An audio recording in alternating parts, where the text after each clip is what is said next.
Hello everyone, आप सभी का कंसेप्ट डिकोडर पे स्वागत है। हम पढ़ रहे हैं building material and this is chapter number 1 stone. So अब जो वीडियो हम डिस्कस करने वाले हैं आपको स्क्रीन पे दिख रही होगी heading of this video, that is test on building stone and quality of good stone. So this video is very important from objective point of view in ES and SSC JEE like examination. So इस video में हम discuss करेंगे कि कितने तरह के test होते हैं जो आप कंडक्ट करते हो किसी एक स्टोन के लिए, फिर उसका पर्पस क्या है, फिर उनका रिजल्ट हम कैसे कैलकुलेट करते हैं, इन सब चीजों को स्टडी करेंगे। फिर उन्हीं टेस्ट के बेसिस पे हम ये डिसाइड करेंगे कि किसी एक गुड बिल्डिंग स्टोन, मान लो कोई मटेरियल उसको हम अच्छा या बुरा कहेंगे, तो वो किस आधार पर कहेंगे। वो जो हम टेस्ट अभी कंडक्ट करेंगे ना, उन्हीं का जो रिजल्ट निकलेगा उन्हीं के रिजल्ट में हम लिमिटेशन इम्पोस्ट किए हुए हैं, हमने उन्हीं के रिजल्ट में लिमिटेशन लगाया हुआ है। तो depending on that limitation value हम कहेंगे कि दिस स्टोन इज गुड और दिस स्टोन इज बैड। समझ में आया? तो इन सब चीजों को हम स्टडी करने वाले हैं। So this video is very much important. Okay, so चलिए शुरू करते हैं। तो हेडिंग बनाइए टेस्ट। तो सबसे पहले हमको ये जानना है कि कितने तरह के टेस्ट हैं। हम पहले ये जान लें। तो हमारे पास बेसिकली स्टोन पे हम 10 तरह के टेस्ट को कंडक्ट करते हैं। कितने टाइप? 10 टाइप्स। वो कौन कौन से हैं? Acid test, attrition test, crushing test, crystallization test, freezing and thawing test, hardness test, impact test, microscopic test, Smith test, water absorption test. Okay, so इन टेस्ट का पहले नाम लिखिए, फिर वन बाय वन हम इन टेस्ट को एक्सप्लेन करेंगे, पढ़ते चलेंगे। ओके, तो एसिड टेस्ट। तो एसिड टेस्ट को किया जाता है on rock to find the property of weathering resistance. Okay, weathering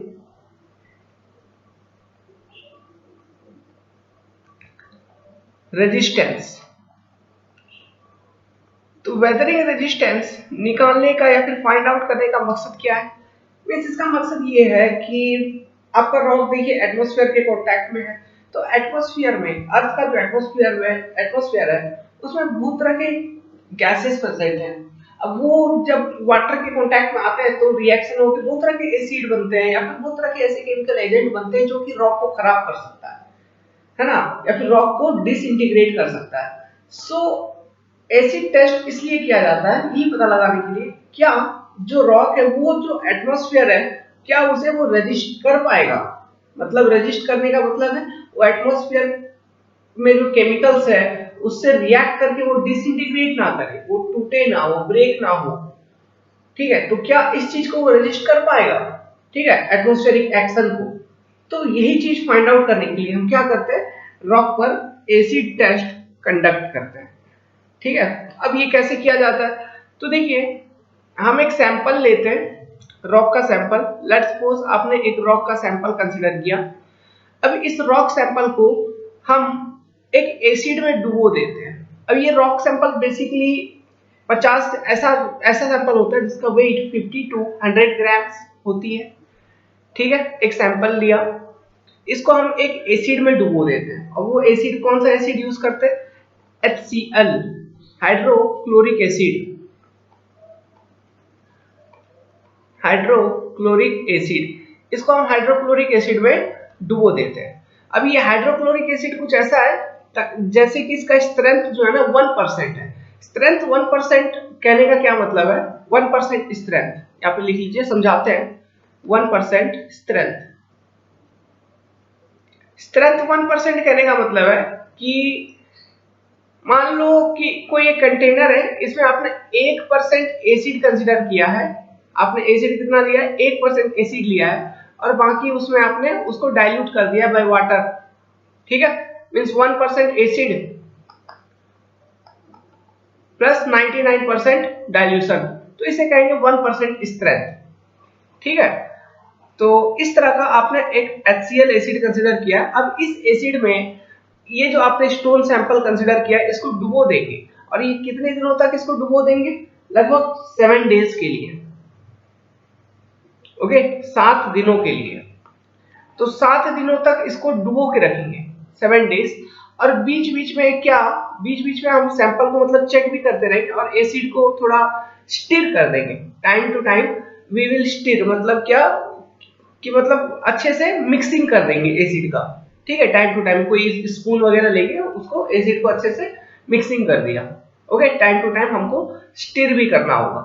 तो इस तरह से हम 7 दिनों तक इस रॉक सैंपल को इस एसिड में डुबो के रखेंगे। फिर 7 दिनों बाद हम ऑब्जर्वेशन लेंगे। अब ऑब्जर्वेशन हम क्या लेंगे, हम चेक करेंगे ये जो सैंपल हमने कंसिडर किया था, ये सैंपल इस एसिड में डुबोने के कारण और 7 दिन के बाद आप जब निकाल रहे हो तो इस सैंपल के ऊपर किसी तरह का पाउडर नहीं होना चाहिए।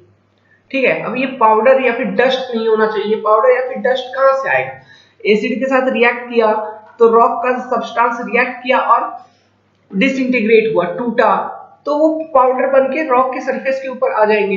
तो वो पाउडर नहीं होना चाहिए। या फिर जैसे कि जो कॉर्नर यहाँ पे शार्प कॉर्नर है, फॉर एग्जांपल इसका जो ये जो सैंपल आपने कंसीडर किया था, इसका जो कॉर्नर है इट इज वेरी शार्प, तो ये कॉर्नर शार्प ही होना चाहिए। ऐसा नहीं है कि ये कॉर्नर राउंड हो गया, मतलब डिसइंटीग्रेट हो गया कॉर्नर का मटेरियल और इस तरह से कुछ हो गया, या फिर कॉर्नर आपका इस तरह से टूट गया।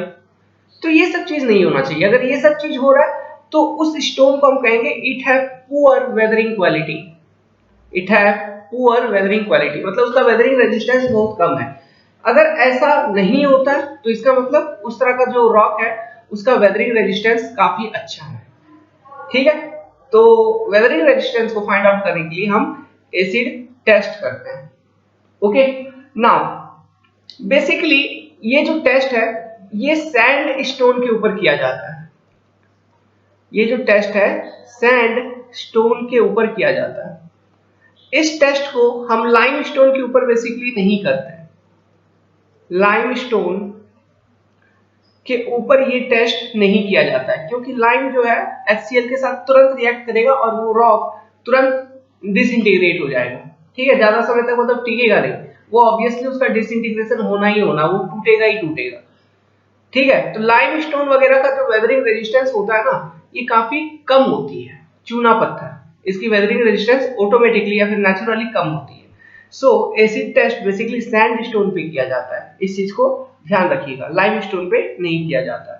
तो चलिए हम अब इसके बारे में आपको नोट्स लिखवा देते हैं, आप उस नोट्स को अपने कॉपी में नोट डाउन कर लीजिए।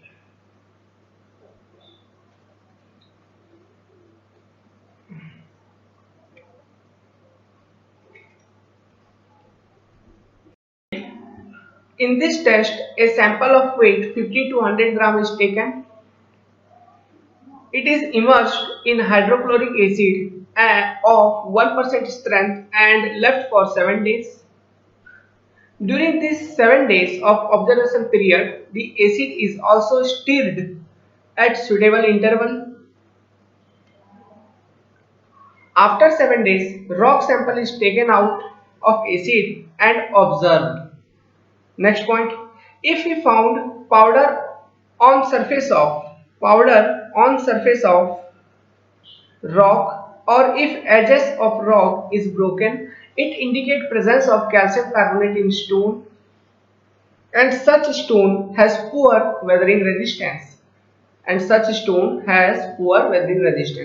तो ये स्टेटमेंट इंपॉर्टेंट है क्योंकि ये फाइनल रिजल्ट आप कैसे ऑब्जर्व करोगे इसके बारे में जानकारी देती है कि अगर आपको 7 दिनों के बाद अगर आपको पाउडर मिलता है या फिर आपका जो रॉक का जो एजेस था वो ब्रेक हो गया, पहले जितना शार्प एजेस था, जिस कंडीशन में आपने डुबोया था रॉक को एसिड में, उस तरह का एज नहीं है, अब वो टूट चुका है, ब्रोक हो चुका है। इसका मतलब क्या है कि उस स्टोन में कैल्शियम कार्बोनेट है, क्योंकि बेसिकली कैल्शियम कार्बोनेट के प्रेजेंस होने के कारण वो हाइड्रोक्लोरिक एसिड के साथ रिएक्ट किया और उस तरह का रॉक डिसइंटीग्रेट कर गया, टूट गई, ब्रेकिंग हो गई उसकी। ओके, तो इस तरह के रॉक का जो वेदरिंग क्वालिटी होता है पुअर होता है। तो इसका मतलब ये है कि ऐसा रॉक जिसमें कैल्शियम कार्बोनेट होता है उसका वेदरिंग रेजिस्टेंस ऑटोमेटिकली पुअर ही होता है।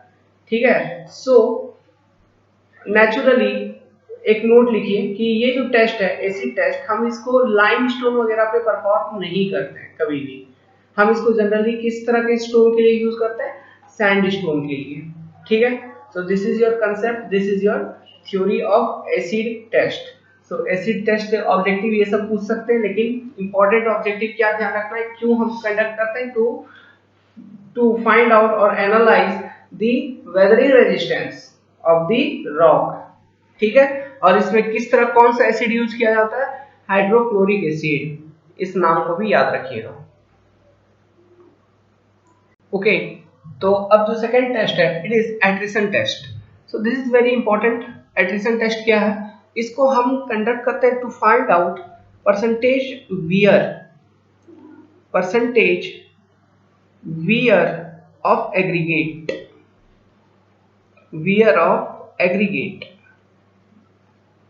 एग्रीगेट और यहाँ पे स्टोन आप कह सकते हो, ठीक है, क्योंकि एग्रीगेट स्टोन्स के होते हैं, हम कोर्स एग्रीगेट का बात कर रहे हैं, स्टोन्स का, ठीक है।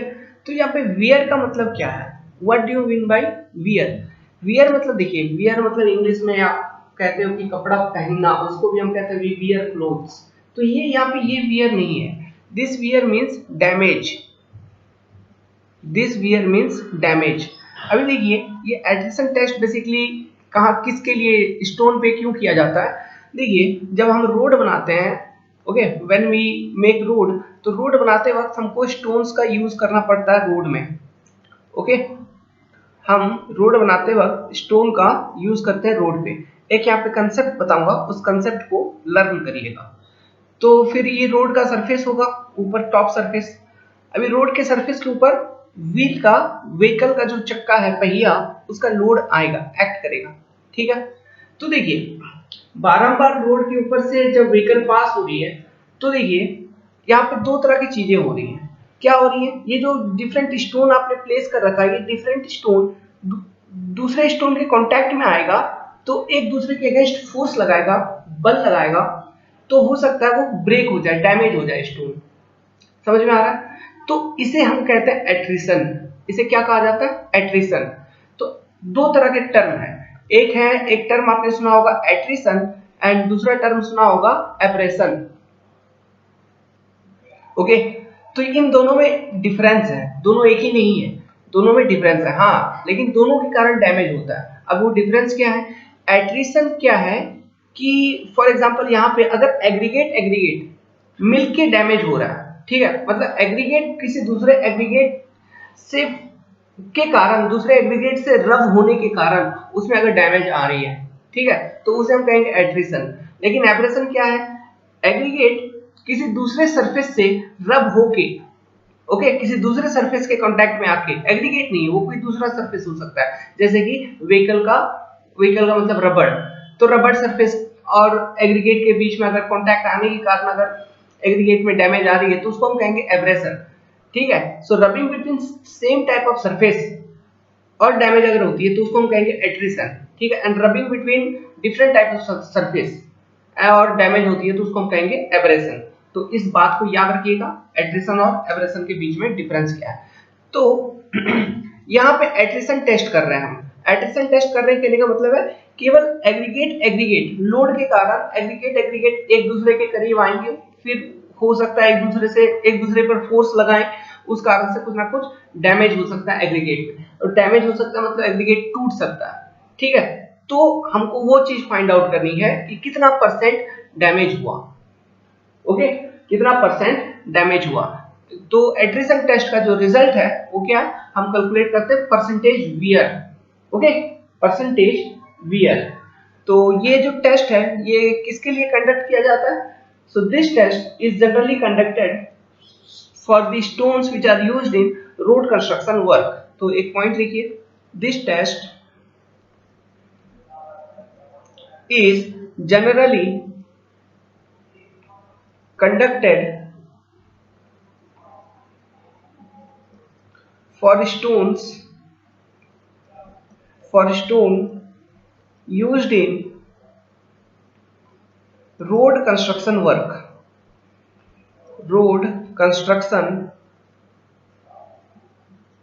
work, first point, okay, एक minute, okay, road construction work. तो तो ये जो टेस्ट का रिजल्ट आपको निकल के आएगा, फाइनल रिजल्ट, ये रिजल्ट आपको क्या बताएगा? ये रिजल्ट आपको बताएगा, आप परसेंटेज वियर निकाल दो, तो अगर मान लो परसेंटेज वियर कम है, मतलब डैमेज अगर कम हो रहा है, तो इसका मतलब ये है कि जो स्टोन आप यूज कर रहे हैं, ठीक है, उसका ट्रैफिक का लोड को रजिस्ट करने का पावर काफी अच्छा है। ठीक है, इसका रिजल्ट जो निकलेगा, इससे हम यही समझेंगे कि अगर परसेंटेज वियर कम है, अगर डैमेज कम है, तो इसका मतलब क्या है कि वो जो स्टोन आपने जो भी यूज किया है उसका ट्रैफिक रजिस्टिंग पावर काफी अच्छा है ना। तो ये चीज हमको इसका रिजल्ट से समझ में आता है। तो चलिए अब ये एट्रिशन टेस्ट हम कैसे करते हैं इसके बारे में देखते हैं। तो हर एक टेस्ट को करने के लिए एक इक्विपमेंट का यूज होता है। तो यहाँ पर एट्रिशन टेस्ट करने के लिए हम डेवल एट्रिशन टेस्ट मशीन का उपयोग करते हैं। ठीक है, we use Deval attrition test machine, इसके बारे में बताएंगे। चलिए अब टेस्ट प्रोसीड्यूर को जरा समझते हैं। हम जैसे जैसे बताएंगे आप उस तरह से लिखते रहिएगा। तो देखिए, सबसे पहला स्टेप क्या है, आपको सैंपल चाहिए। ठीक है, आपको एग्रीगेट सैंपल चाहिए जिसके ऊपर टेस्ट करोगे। तो हम 60 mm साइज का रफली, ओके एग्जैक्टली तो नहीं लेकिन रफली 60 mm साइज का एग्रीगेट सिलेक्ट कर लेते हैं ऑफ वेट 5 किलोग्राम। इसको मैंने W1 वेट कह दिया। ठीक है, ये मेरा सबसे पहला स्टेप हुआ। 60 mm साइज का 5 किलो हम सेलेक्ट कर लेंगे, तो इसको मैंने W1 कह दिया। अब हम उस एग्रीगेट को, ये जो डेवल एट्रिशन टेस्ट मशीन है, यहाँ पे देखिए ये जो मशीन है इसको हम डेवल एट्रिशन टेस्ट मशीन कहते हैं। Deval attrition test machine. यहाँ पे डायग्राम में आपको एब्रेशन लिखा है, कोई बात नहीं। देखिए एक्चुअली क्या है, मैंने अभी आपको बताया, एट्रिशन मतलब क्या, सेम सरफेस के बीच में अगर रब होके फेलियर होता, मतलब डैमेज होती है, तो इसे निकालते हैं तो हम इसे एट्रिशन कहते हैं। और एब्रेशन मतलब क्या, मतलब कोई दो डिफरेंट मटेरियल के बीच में अगर रबिंग एक्शन होती है, ग्राइंडिंग एक्शन होती है, तो हम उसको एब्रेशन कहते हैं। तो ये डिफरेंस है। तो देखिए, जब हमको एब्रेशन निकालना है तो हम क्या करेंगे, इस ड्रम में, ये जो मशीन है इसके ड्रम में एग्रीगेट भी डालेंगे प्लस कोई दूसरा मटेरियल भी डालेंगे। दूसरा मटेरियल क्या, हम जनरली स्टील बॉल डालते हैं। ठीक है, स्टील का छोटे छोटे बॉल्स को डाल देते हैं। तब हम फिर इस मशीन को रोटेट करते हैं और फिर हम, मतलब रोटेट जब करेंगे उस मशीन को, इस मशीन का ड्रम को, ठीक है, हम इस मशीन को ऑन करते हैं तो इसका जो ड्रम है ये अपने एक्सिस के अबाउट, इसका हॉरिजॉन्टल एक्सिस क्या है, दिस, ये, तो इस एक्सिस के अबाउट ये जो ड्रम है ये रोटेट करेगी। ठीक है, तो उस कारण से क्या होगा, डिफरेंट मटेरियल एक दूसरे के कांटेक्ट में आएंगे तो वियर होगा। ठीक है, तो वियर होगा तो फिर हम कैलकुलेशन करते हैं बाद में। तो यही एक बेसिक डिफरेंस है। हम एब्रेशन निकालने के लिए और एट्रिशन निकालने के लिए, मींस एट्रिशन चेक करना, एब्रेशन चेक करना, दोनों के लिए इसी मशीन का उपयोग करेंगे।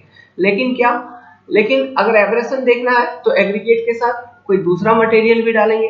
अगर एट्रिशन देखना है तो केवल एग्रीगेट को ही डालेंगे, क्योंकि एग्रीगेट के बीच में जब रबिंग एक्शन होगी अपने में और फिर जब डैमेज होगी तब वो एट्रिशन की कंसेप्ट होगा। लेकिन टू डिफरेंट मटेरियल के बीच में अगर रबिंग एक्शन होगी तब जाके जो डैमेज होगी तो वो एब्रेशन का कंसेप्ट होगा। समझ में आया, मशीन यही रहेगा। तो ये एक बेसिक डिफरेंस है, आप ध्यान रखिएगा, इंटरव्यू में इन सब चीजों को आपसे पूछा जा सकता है। तो देखिए, तो आप क्या करना कि जो आपने 5 किलो ऑफ सैंपल लिया था, इस सैंपल को हम इन ड्रम्स में डाल देंगे। किसमें, इन ड्रम्स में डाल देंगे। इसका जो ड्रम है, इसका ड्रम आप देख रहे हैं, इसका ड्रम का जो डायमीटर होता है वो 200 mm है और जो लेंथ होती है इसकी ड्रम की वो होती है 340 mm। ध्यान रखना, ऑब्जेक्टिव क्वेश्चन इतना डिटेल पूछता नहीं है, लेकिन फिर भी ध्यान रखिएगा लिखने के लिए। ओके, लिखने के लिए आपको एक पॉइंट मिल गया कि we put the aggregate in the Deval attrition test machine, the diameter and length of cylinder are respectively 20 centimeter एंड 34 सेंटीमीटर। आपको एक पॉइंट बन गया। कन्वेंशनल क्वेश्चन अगर आ गया तो यहाँ वहां पे तो डायग्राम बना नहीं सकते, अगर बना दिए तो अच्छा है, इसलिए हमने ये डायग्राम भी आपको दे दिया एब्रेशन टेस्ट मशीन का। अभी एक चीज ध्यान रखना कि जो इसका हॉरिजॉन्टल एक्सिस है, जैसे कि ये हॉरिजॉन्टल है, तो ये जो ड्रम है ना, ये हॉरिजॉन्टल से 30 डिग्री पे इंक्लाइंड है। ठीक है, ये 30 डिग्री पे इंक्लाइंड है, तो ये एंगल का वैल्यू पूछा जाता है। ओके, ये 30 डिग्री का वैल्यू पूछा जाता है, तो इस वैल्यू को ध्यान रखिएगा। तो इस मशीन में डाल देंगे एग्रीगेट को, जो 5 किलो एग्रीगेट हमने लिया था इसके ड्रम्स में डाल दिया। ओके, फिर हम इस मशीन का जो मोटर है उसको ऑन कर दिया। तब ये क्या होगा, तो ये जो ड्रम है ये रोटेट करेगा। ठीक है, ये जो ड्रम है ये रोटेट करेगा। तो हमें 5 घंटे तक रोटेशन करवानी है, 5 आवर तक हमको रोटेट करवानी है at the rate of 30 rotation पर मिनट, 30 आरपीएम। इसको कुछ हम इस तरह से कैलिब्रेट करेंगे इस मशीन को कि वो हर एक मिनट में 30 बार रोटेट करे about it's horizontal axis, about it's horizontal axis ये 30 बार रोटेट करे। ठीक है, सो 5 घंटे तक रोटेट करवाएंगे और कुछ इस गति से कि वो पर मिनट 30 रोटेशन उसका हो रहा हो। ठीक है, तो 5 घंटे तक रोटेट आपने करवा दिया। तो 5 घंटे तक रोटेट करवाने के बाद हम क्या करेंगे, मशीन को ऑफ कर देंगे।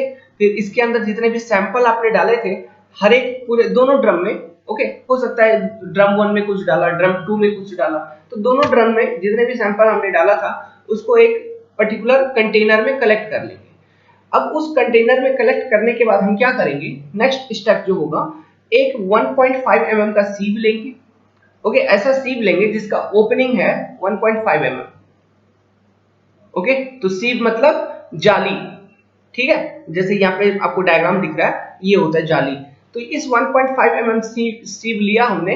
फिर इस पे हमने मतलब आफ्टर द टेस्ट जो भी आपका सैंपल आपने कलेक्ट किया उसको इस सीव से हम सीव करेंगे, उसको इस सीव से हम सीव करेंगे। ठीक है, तो ये यहाँ पे कुछ वेट कलेक्ट होगा। ठीक है, यहाँ पे कुछ मटेरियल कलेक्ट होगा, फिर सीव के ऊपर कुछ रिटेन हो जाएगा। ओके, मतलब ऐसे पार्टिकल सीव के ऊपर रिटेन होंगे जिसका जो साइज है वो 1.5 mm से अधिक है, और ऐसे पार्टिकल जिसका साइज है 1.5 mm से कम वो सीव से मतलब पास कर जाएगा और इधर कलेक्ट होगा। ठीक है, लेस देन 1.5 mm और इधर ग्रेटर देन 1.5 mm वाला कलेक्ट हो जाएगा। ठीक है, तो ये जो ग्रेटर देन 1.5 mm वाला आपका कलेक्ट हुआ इसको हम क्या कहेंगे, इसको हमने लेट्स सपोज कह दिया W2, वेट 2। ओके, ये भी लेट्स सपोज केजी में आपने मेजर कर लिया, वेट 2। अभी देखिए एक्चुअली आपने जब ड्रम को रोटेट करवाया तो मटेरियल जो एग्रीगेट आपने डाला था एक दूसरे के कांटेक्ट में आए तो उनमें ब्रेकिंग आया, मतलब स्टोन आपका टूटा, इसलिए तो ये छोटे छोटे कण आपको देखने को मिलेंगे, that is size less than 1.5 mm। ऐसे कैसे मिल गया, आपने तो 60 mm साइज कंसीडर किया था, तो ये 1.5 mm वाला कैसे आ गया, वो जब मशीन आपने चलाया तो वहां पे ब्रेकिंग हुआ मटेरियल का, है ना, तब जाके आपको इस साइज का भी मटेरियल मिला जब आपने सीव से उसको सीव किया। तो वेल जो रिटेन हो गए ना, जो रिटेन हो गए सीव के ऊपर उसको हम मेजर कर लेंगे और उसको हम कह देंगे W2। उसको क्या कह दिया, W2। अब देखिए परसेंटेज वियर हम कैसे निकालेंगे, percentage wear equal to loss in wait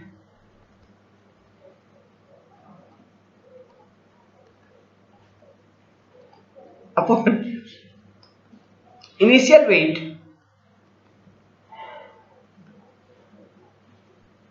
into 100। ठीक है, वेल तो loss in weight equal to कितना, तो देखिए W1 minus W2 equal to loss in weight, इतना वेट लॉस हुआ, डिवाइडेड बाई W1 इंटू 100। तो इस तरह से आप परसेंटेज वियर कैलकुलेट कर लोगे। अब जरा हम क्वालिटी देखते हैं, तो इसका रिजल्ट देखते हैं। तो इस तरह से आप परसेंटेज वियर, तो किसी ने बहुत बुरे तरह से हमें हंसवाया था अभी, ओके, तो इसलिए हमने वीडियो को पॉज किया था। तो चलिए हम देखते हैं कि एडिशन टेस्ट से जो हमारा रिजल्ट निकल के आया परसेंटेज वियर, तो हम उस रिजल्ट को किस तरह से रोड वर्क में अप्लाई करते हैं। तो देखिए कि इफ नोट बनाइए, just a minute, note, make a note. So यहां लिखिए percentage wear,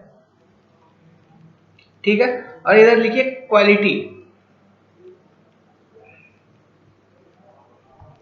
quality of stone.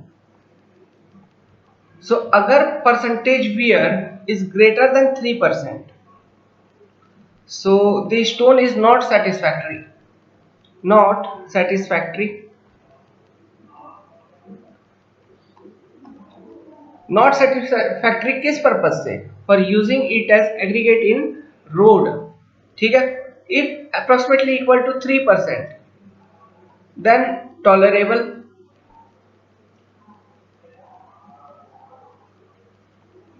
If less than 3% good stone, तो हम इसे क्या कह देंगे? Good building stone.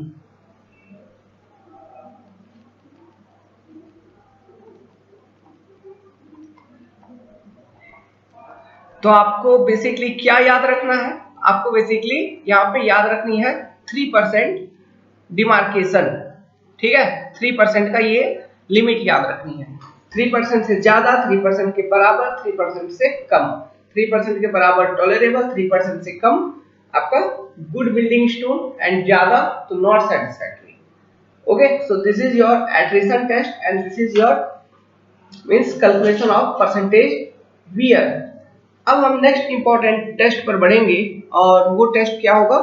Crossing test. Crushing test, crushing test करने, क्रश करना मतलब किसी को दबा के आप उसको क्रश करोगे, मतलब किसी पर कंप्रेसर लोड लगाएंगे और उसे दबाएंगे, ठीक है। और हम ये निकालेंगे कि उसका क्रशिंग स्ट्रेंथ कितना है। कहने का मतलब है हम बेसिकली उसका स्ट्रेंथ निकालने का कोशिश कर रहे हैं कि वो कितना लोड झेल सकता है, कोई चीज कितना लोड झेल सकता है। जैसे कि आप कंप्रेशन टेस्टिंग करते हैं किसका? कंक्रीट में क्यूब बना के आप करते हो ना, फिर उसका कंप्रेसिव स्ट्रेंथ कैलकुलेट करते हैं। उसी तरह से ये क्रशिंग टेस्ट भी किया जाता है स्टोन के ऊपर। तो इसके लिए भी आपको क्या करना होगा? तो दिस क्रशिंग टेस्ट आप क्यों करते हो? To calculate the compressive strength of stone. सबसे पहला point, to calculate the compressive strength of stone। Okay, compressive strength of stone. अभी हम यहाँ पे आपको सैंपल लेना होगा सबसे पहले, ठीक है। तो हम किस साइज का सैंपल लेते हैं? तो हम क्यूब बनाते हैं, स्टोन का क्यूब लेते हैं, ठीक है। सो इस तरह के क्यूब बनेगा और ये क्यूब का साइज कितना होगा हम अच्छे से बता रहे हैं धीरे धीरे। आपका क्यूब का साइज होगा 40 mm क्यूब साइज। तो इसका वॉल्यूम आप कैसे निकालोगे इस क्यूब का? 40 mm into 40 mm into 40 mm, इस तरह से आपका क्यूब का वॉल्यूम निकल जाएगा। तो ये क्यूब जो आप लोगे इसको अच्छे से प्रॉपरली फिनिश करोगे, मीन्स इसका जो सरफेस होगा कॉर्नर वगैरह अच्छे से आप इसको ड्रेस करोगे और अच्छे से इसको फिनिश करोगे, मतलब शार्प बनाओगे, सब कुछ पूरा अच्छे से कर लिया, स्पेसिमेन को आपने तैयार कर लिया। तो मिनिमम हम 3 स्पेसिमेन के ऊपर टेस्ट करेंगे। ओके, 3 स्पेसिमेन, मतलब इस तरह के 3 क्यूब बनाएंगे और 3 क्यूब के ऊपर टेस्ट करेंगे। टेस्टिंग से पहले हम क्या करते हैं, हम इस क्यूब को बेसिकली 72 घंटे तक, 72 आवर्स तक वाटर में डुबो के रखते हैं, ठीक है। पानी में 72 घंटे तक इसे सिंक कर देंगे, डुबा देंगे।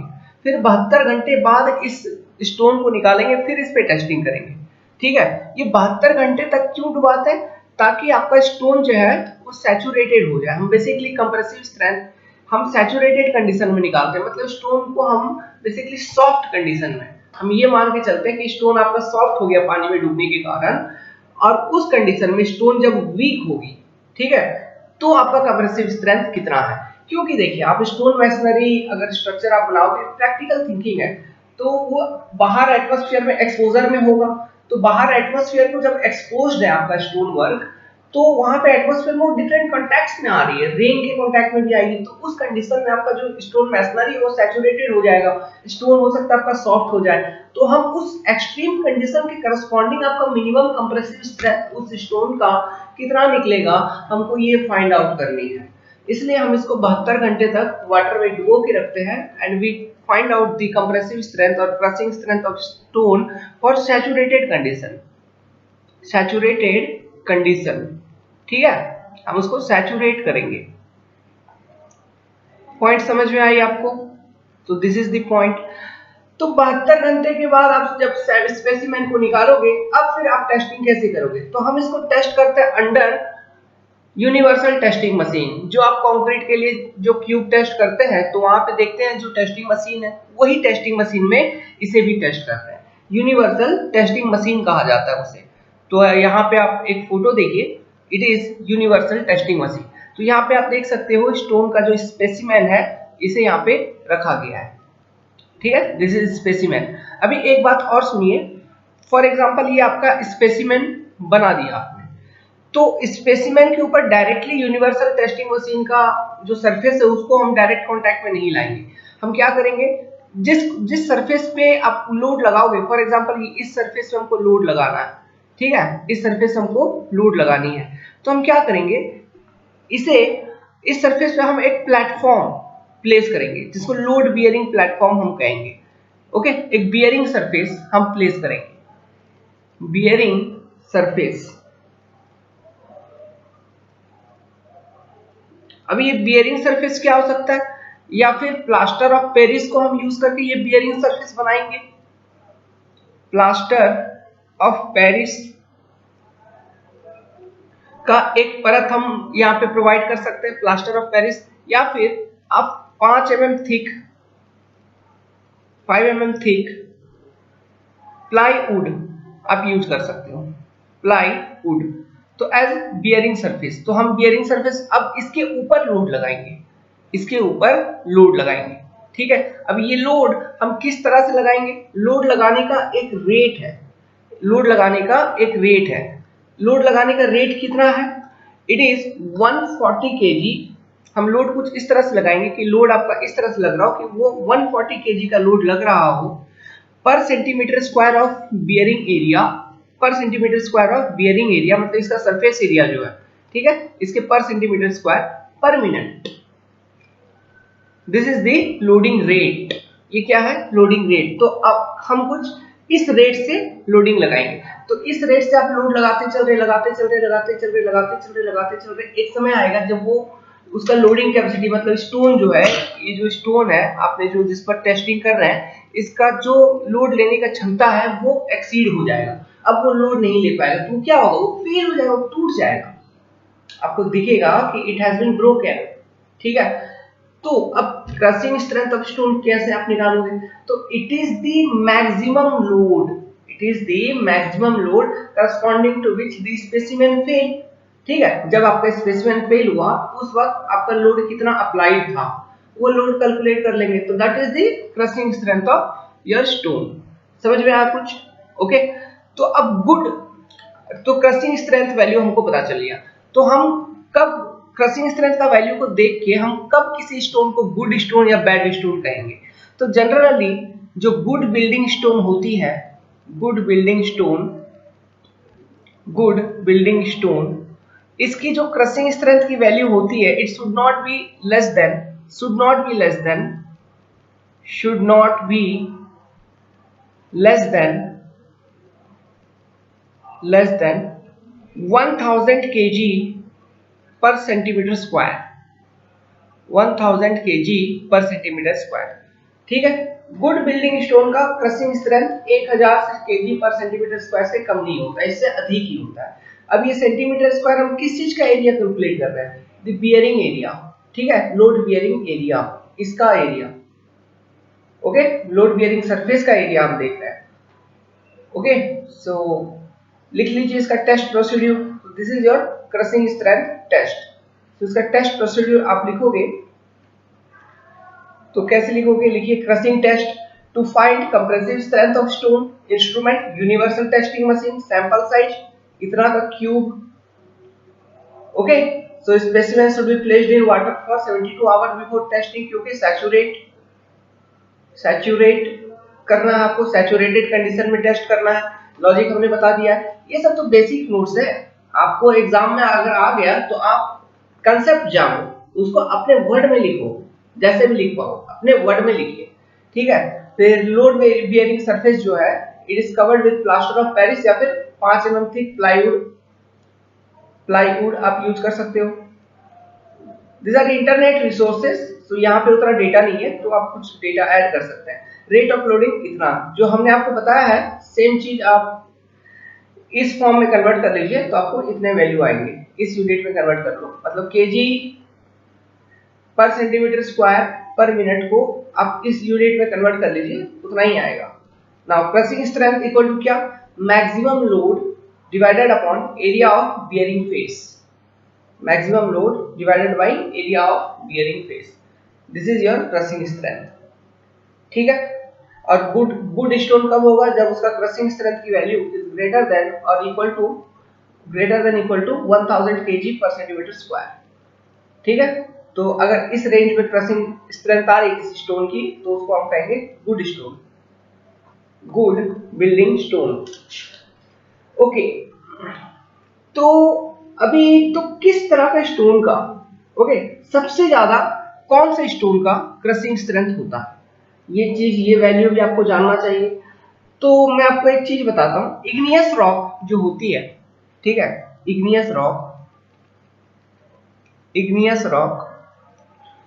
इस रॉक में सबसे ज्यादा क्रशिंग स्ट्रेंथ होती है, वो भी किसी एक टाइप का, और वो टाइप क्या है, वो टाइप है ट्रैप।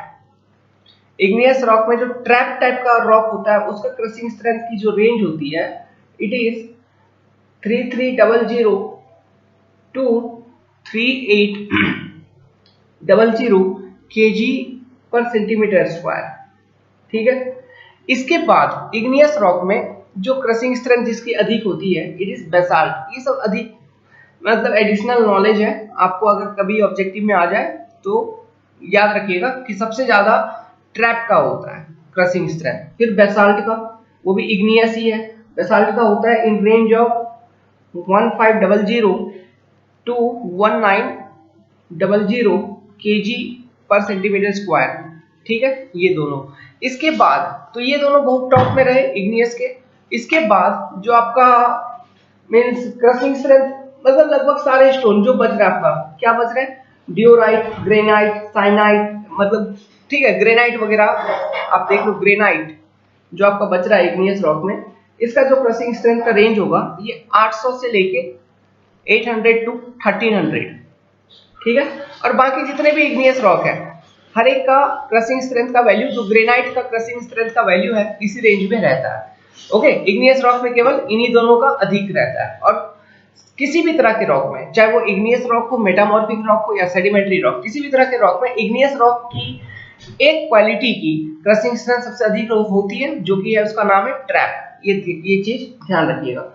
अभी ट्रैप के आसपास, ट्रैप का जो क्रशिंग स्ट्रेंथ की वैल्यू है, इसी के आसपास और एक तरह का स्टोन का क्रशिंग स्ट्रेंथ की वैल्यू होती है, और वो स्टोन किस क्वालिटी में आता है, मेटामॉर्फिक रॉक में आता है। मॉर्फिक रॉक में आता है। अब वो क्या है, इट इज ग्रेनाइट का मेटामॉर्फिक। ग्रेनाइट से जो मेटामॉर्फिज्म होने के बाद जो बनती है वो क्या बनती है, जेनेसिस। तो जेनेसिस जो पत्थर है, जो स्टोन है, इसका जो क्रशिंग स्ट्रेंथ का रेंज होता है, it is from 2200 to 3700 kg पर सेंटीमीटर स्क्वायर। ओके, सो इस चीज को ध्यान रखिएगा, जेनेसिस का इस रेंज में होता है। अभी सबसे कम किसका होता है, सबसे कम अच्छा, और एक चीज लिखिए, स्लेट, ये मेटामॉर्फिक रॉक है, हम जेनेसिस का बात कर रहे हैं। ठीक है, फिर स्लेट का ये होता है लगभग in range of 750 to 2100 kg पर सेंटीमीटर स्क्वायर। ओके, बस ये सब आपके ऑब्जर्वेशन के लिए है, आपके एडिशनल नॉलेज के लिए। लेकिन ध्यान रखने वाली बात क्या है, ये वाली जो ट्रैप के बारे में बताया, इसे याद रखिएगा। और इग्नियस रॉक, कि इग्नियस रॉक का सबसे ज्यादा क्रशिंग स्ट्रेंथ होता है, ऐसा भी क्वेश्चन में पूछा जा सकता है, और क्योंकि उसमें ट्रैप आती है इग्नियस में। अब सबसे कम किसका होता है, सेडिमेंट्री रॉक का जो होता है उसमें सबसे कम होती है। सेडिमेंट्री रॉक का क्रशिंग स्ट्रेंथ का वैल्यू सबसे कम होता है। इसमें भी खास करके किसका, सेल एक तरह का, मतलब सेल क्या है, एक तरह का कोयला है। ठीक है, कोयला जैसा कुछ होता है सेल का मेटामॉर्फिक फॉर्म क्या है, स्लेट। तो सेल का जो कंप्रेसिव स्ट्रेंथ की वैल्यू होती है इट इज फ्रॉम 2 to 6, बहुत कम, 2 to 6 kg पर सेंटीमीटर स्क्वायर। अब थोड़ा सा आप देखो ना, आप कोयला आप मतलब जमीन पे पटक देते हो तो चकनाचूर हो जाता है, वो ब्रिटल होती है काफी अधिक, है ना। ये सारे क्या होते हैं, काफी अधिक ब्रिटलनेस होती है उसमें। फिर आपका आता है लेटराइट, मतलब मिट्टी से, क्ले से जो आपका सेडिमेंट्री रॉक बना है उसे हम लेटराइट कहते हैं। तो उसका जो वैल्यू है इट इज 20 to 30 के रेंज में आता है, 20 to 30। फिर चूना पत्थर और सैंडस्टोन, लाइमस्टोन एंड सैंडस्टोन, इनकी जो वैल्यू होती है, लाइमस्टोन और सैंडस्टोन दोनों का लगभग आसपास रहता है, ज्यादा डिफरेंस नहीं है, 100 का डिफरेंस है। लाइमस्टोन का 550 और सैंडस्टोन का 650, ठीक है, 100 का डिफरेंस है। स्ट्रेंथ में कितने का डिफरेंस है, 100 का। तो आप यहां से एक आइडिया आप लिख सकते हो। आइडिया क्या है कि जो सेडिमेंट्री रॉक है इनका कंप्रेसिव स्ट्रेंथ काफी कम होता है। सबसे ज्यादा किसका होता है, इग्नियस रॉक का, उसके बाद किसका, मेटामॉर्फिक रॉक का, फिर सेडिमेंट्री रॉक का। इस तरह से आपका कंप्रेसिव स्ट्रेंथ स्टोन्स की वेरी करती है। अभी एक एग्जांपल आप याद रखिए, ट्रैप। अगर आपको स्पेसिफिकली पूछा जाए कि इन स्टोन में से सबसे अधिक कंप्रेसिव स्ट्रेंथ किसकी होगी, तो वो होगी ट्रैप की। अभी आपको मान लो कि आपको बहुत सारे एग्जांपल्स याद नहीं है, बहुत सारे एग्जांपल्स याद नहीं है, तो आप क्या करिए, जितने भी इग्नियस रॉक है, ठीक है, इग्नियस रॉक है, उनके केवल नाम याद रखिए। अभी मेटामॉर्फिक रॉक में आप इतना ध्यान रखिए, ग्रेनाइट का और स्लेट का जो कंप्रेसिव स्ट्रेंथ की रेंज होती है वो कुछ इस रेंज में होती है। आप बस ये चीज ध्यान रखो। सेडिमेंट्री रॉक का आपको पता है बहुत कम होता है, सबसे कम होगा। ऑप्शन में अगर मान लो 4-5 ऑप्शन दे दिया रॉक का और आपसे पूछेगा कि इनमें से किस रॉक का सबसे ज्यादा कंप्रेसिव स्ट्रेंथ होगा, तो आप कैसे बता पाओगे ऐसे सिचुएशन में।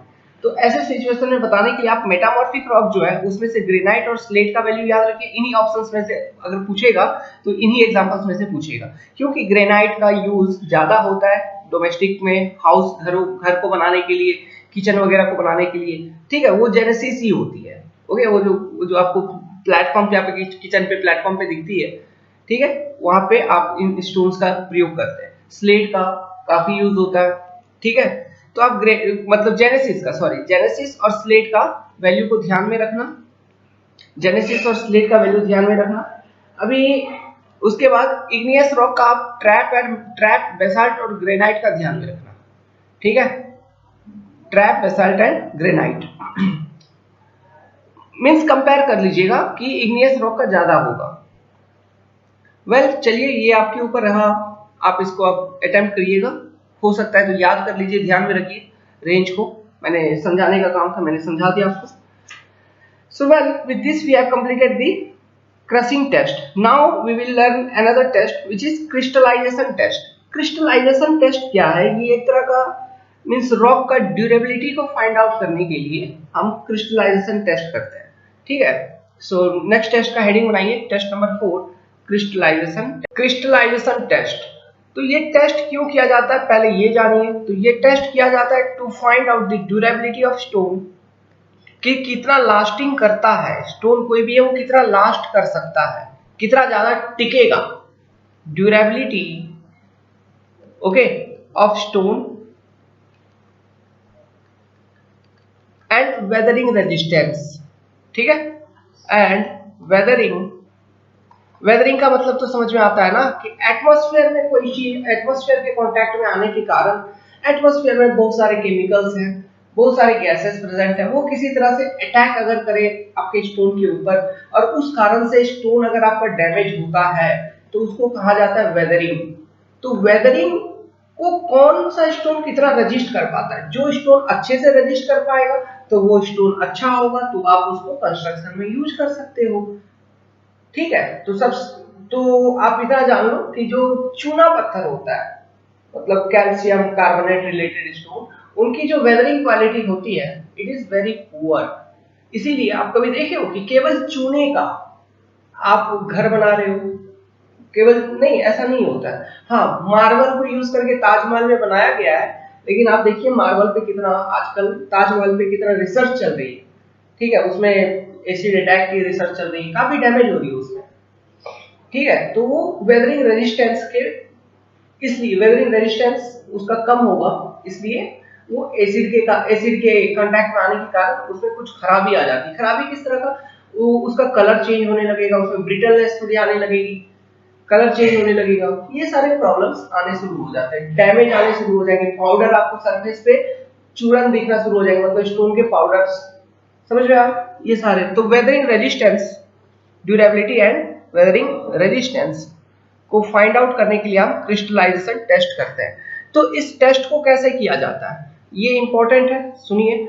हम 4 क्यूब, इस टेस्ट को करने के लिए कम से कम मिनिमम 4 नंबर ऑफ क्यूब्स का इस्तेमाल किया जाता है, ठीक है, minimum 4 number, so at least 4 number of cube of 40 mm size, 40 mm size हम कंसिडर करेंगे, ठीक है। सो अब आगे क्या है, तो देखिए आपने क्यूब ले लिया, फिर उस क्यूब को सबसे पहले हम 72 आवर्स तक, फॉर 72 आवर हम ड्राई करेंगे, ड्राइड, ठीक है, 72 घंटे तक उस क्यूब को सुखाएंगे। 72 घंटे तक उस क्यूब को सुखाने के बाद हम उसे 14% सॉल्यूशन ऑफ सोडियम थायोसल्फेट में इमर्स कर देंगे, डुबा देंगे। 14% सॉल्यूशन ऑफ Na2SO4 में हमने इमर्स कर दिया, ठीक है, फॉर 2 आवर, 2 घंटे तक डुबो के रखेंगे, ठीक है। यह हो गया आपका नेक्स्ट स्टेप। तो ये आपने डुबो के रख दिया, तो इस दौरान उसमें चूंकि सोडियम थायोसल्फेट एक तरह केमिकल है, इसके कांटेक्ट में आने के कारण स्टोन में कुछ ना कुछ फेलियर वगैरह होगी अगर, ठीक है, तो होने दीजिए उस 2 घंटे के दौरान। तो फिर हम 2 घंटे के बाद इस क्यूब को निकाल लेंगे इस सोडियम थायोसल्फेट के सॉल्यूशन से, फिर उसे हम 100 डिग्री सेंटीग्रेड पर सुखाएंगे, then again dried at 100 degree centigrade, इतने टेम्परेचर पे हम इसे फिर से सुखाएंगे। फिर हम क्या करेंगे, उसका वजन ले लेंगे, ओके, इसका वेट ले लेंगे। अच्छा वेट हम 2 बार लेंगे, एक बार सोडियम थायोसल्फेट में डुबोने से पहले, फिर एक बार सोडियम थायोसल्फेट से निकालने के बाद। तो 72 घंटे जब आपने सबसे पहले सुखाया था ना क्यूब को, उसके बाद इसका वेट ले लेंगे। तो इसको लेट सपोज हम कह देते हैं वेट 1। फिर सोडियम थायोसल्फेट में डुबोने के बाद आपने 2 घंटे तक डुबोया, फिर उसको निकाला, 100 डिग्री सेंटीग्रेड पे सुखाया, फिर इसका एक बार हम वेट ले लेंगे, अगेन हम इसका वेट मेजर करेंगे। तो लेट सपोज हम इसको कहते हैं वेट 2, ठीक है। तो ये जो प्रोसेस है, ये प्रोसेस आप कम से कम 5 बार रिपीट करोगे, 5 टाइम्स, ठीक है, 5 टाइम्स रिपीट करेंगे। किसके लिए, किसी एक पर्टिकुलर क्यूब के लिए ही। इसी तरह से आप 4 डिफरेंट क्यूब पर इसी तरह का टेस्ट रिपीट करोगे। फिर हम क्या कैलकुलेट करेंगे इस टेस्ट से, final result, loss in weight. ये जो लॉस इन वेट है, ये कैसे निकालोगे आप, W1 minus W2 upon percentage loss in weight upon W1 into 100। This should not be greater than 2% for good stone, ठीक है। ये वैल्यू 2% से अधिक नहीं होनी चाहिए फॉर गुड स्टोन के लिए, okay. So this is the procedure of crystallisation test. तो आप ध्यान रखिए कि इसमें आप कर क्या रहे हो, कि आप सबसे पहले सुखा रहे हैं, ड्राई कर रहे हैं, फिर उसको वेट कर रहे हैं, फिर उसको ड्राई कर रहे हैं, और फिर उसका वेट ले रहे हैं, ठीक है। तो this process is repeated at least for 5 times, और हर एक बार हम लॉस इन वेट कैलकुलेट करेंगे और उसको एक्सप्रेस करेंगे as percentage of its original weight, ठीक है। एंड और उसके बाद जितने भी रिजल्ट हैं हर एक क्यूब के लिए, उनका एवरेज हम ले लेंगे, average value. This average value should not be greater than 2%, ठीक है। मतलब जो भी एवरेज आएगा वो 2% के करीब करीब आना चाहिए, अगर उससे ज्यादा आ रहा है तो वो स्टोन गुड नहीं है, समझ में आप।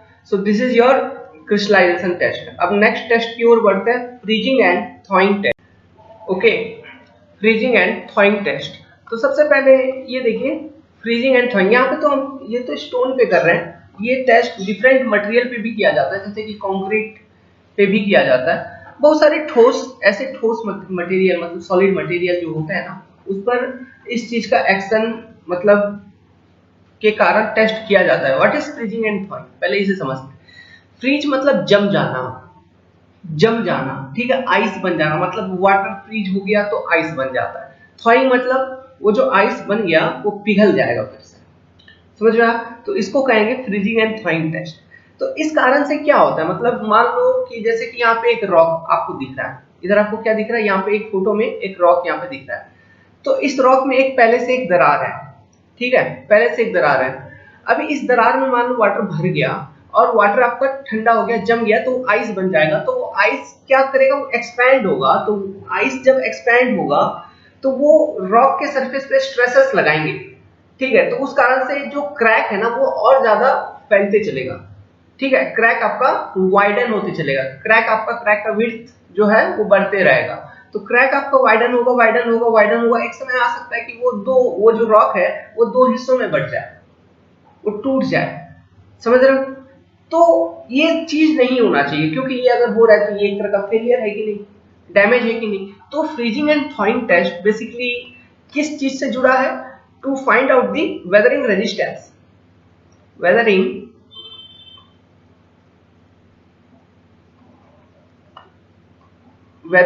रेजिस्टेंस ऑफ स्टोन, ठीक है, ये इस चीज से जुड़ी हुई है। तो इस टेस्ट को हम कैसे करते हैं, आपका बेसिक लॉजिक क्या है? तो देखिए जो प्रोसेस है, अच्छा आप यहाँ पे देख सकते हो कि देखिए ये आपका स्टोन है, स्टोन में एक क्रैक है, तो इसमें वाटर आ चुकी है, फ्रीज हो गया। तो ये देखिए ये जो क्रैक था ये वाइडन हो गया, क्रैक का विड्थ बढ़ गया, क्योंकि जो आइस है उसने प्रेशर लगाया। तो इस कारण से आपका फेलियर हो सकता है रॉक की, है ना।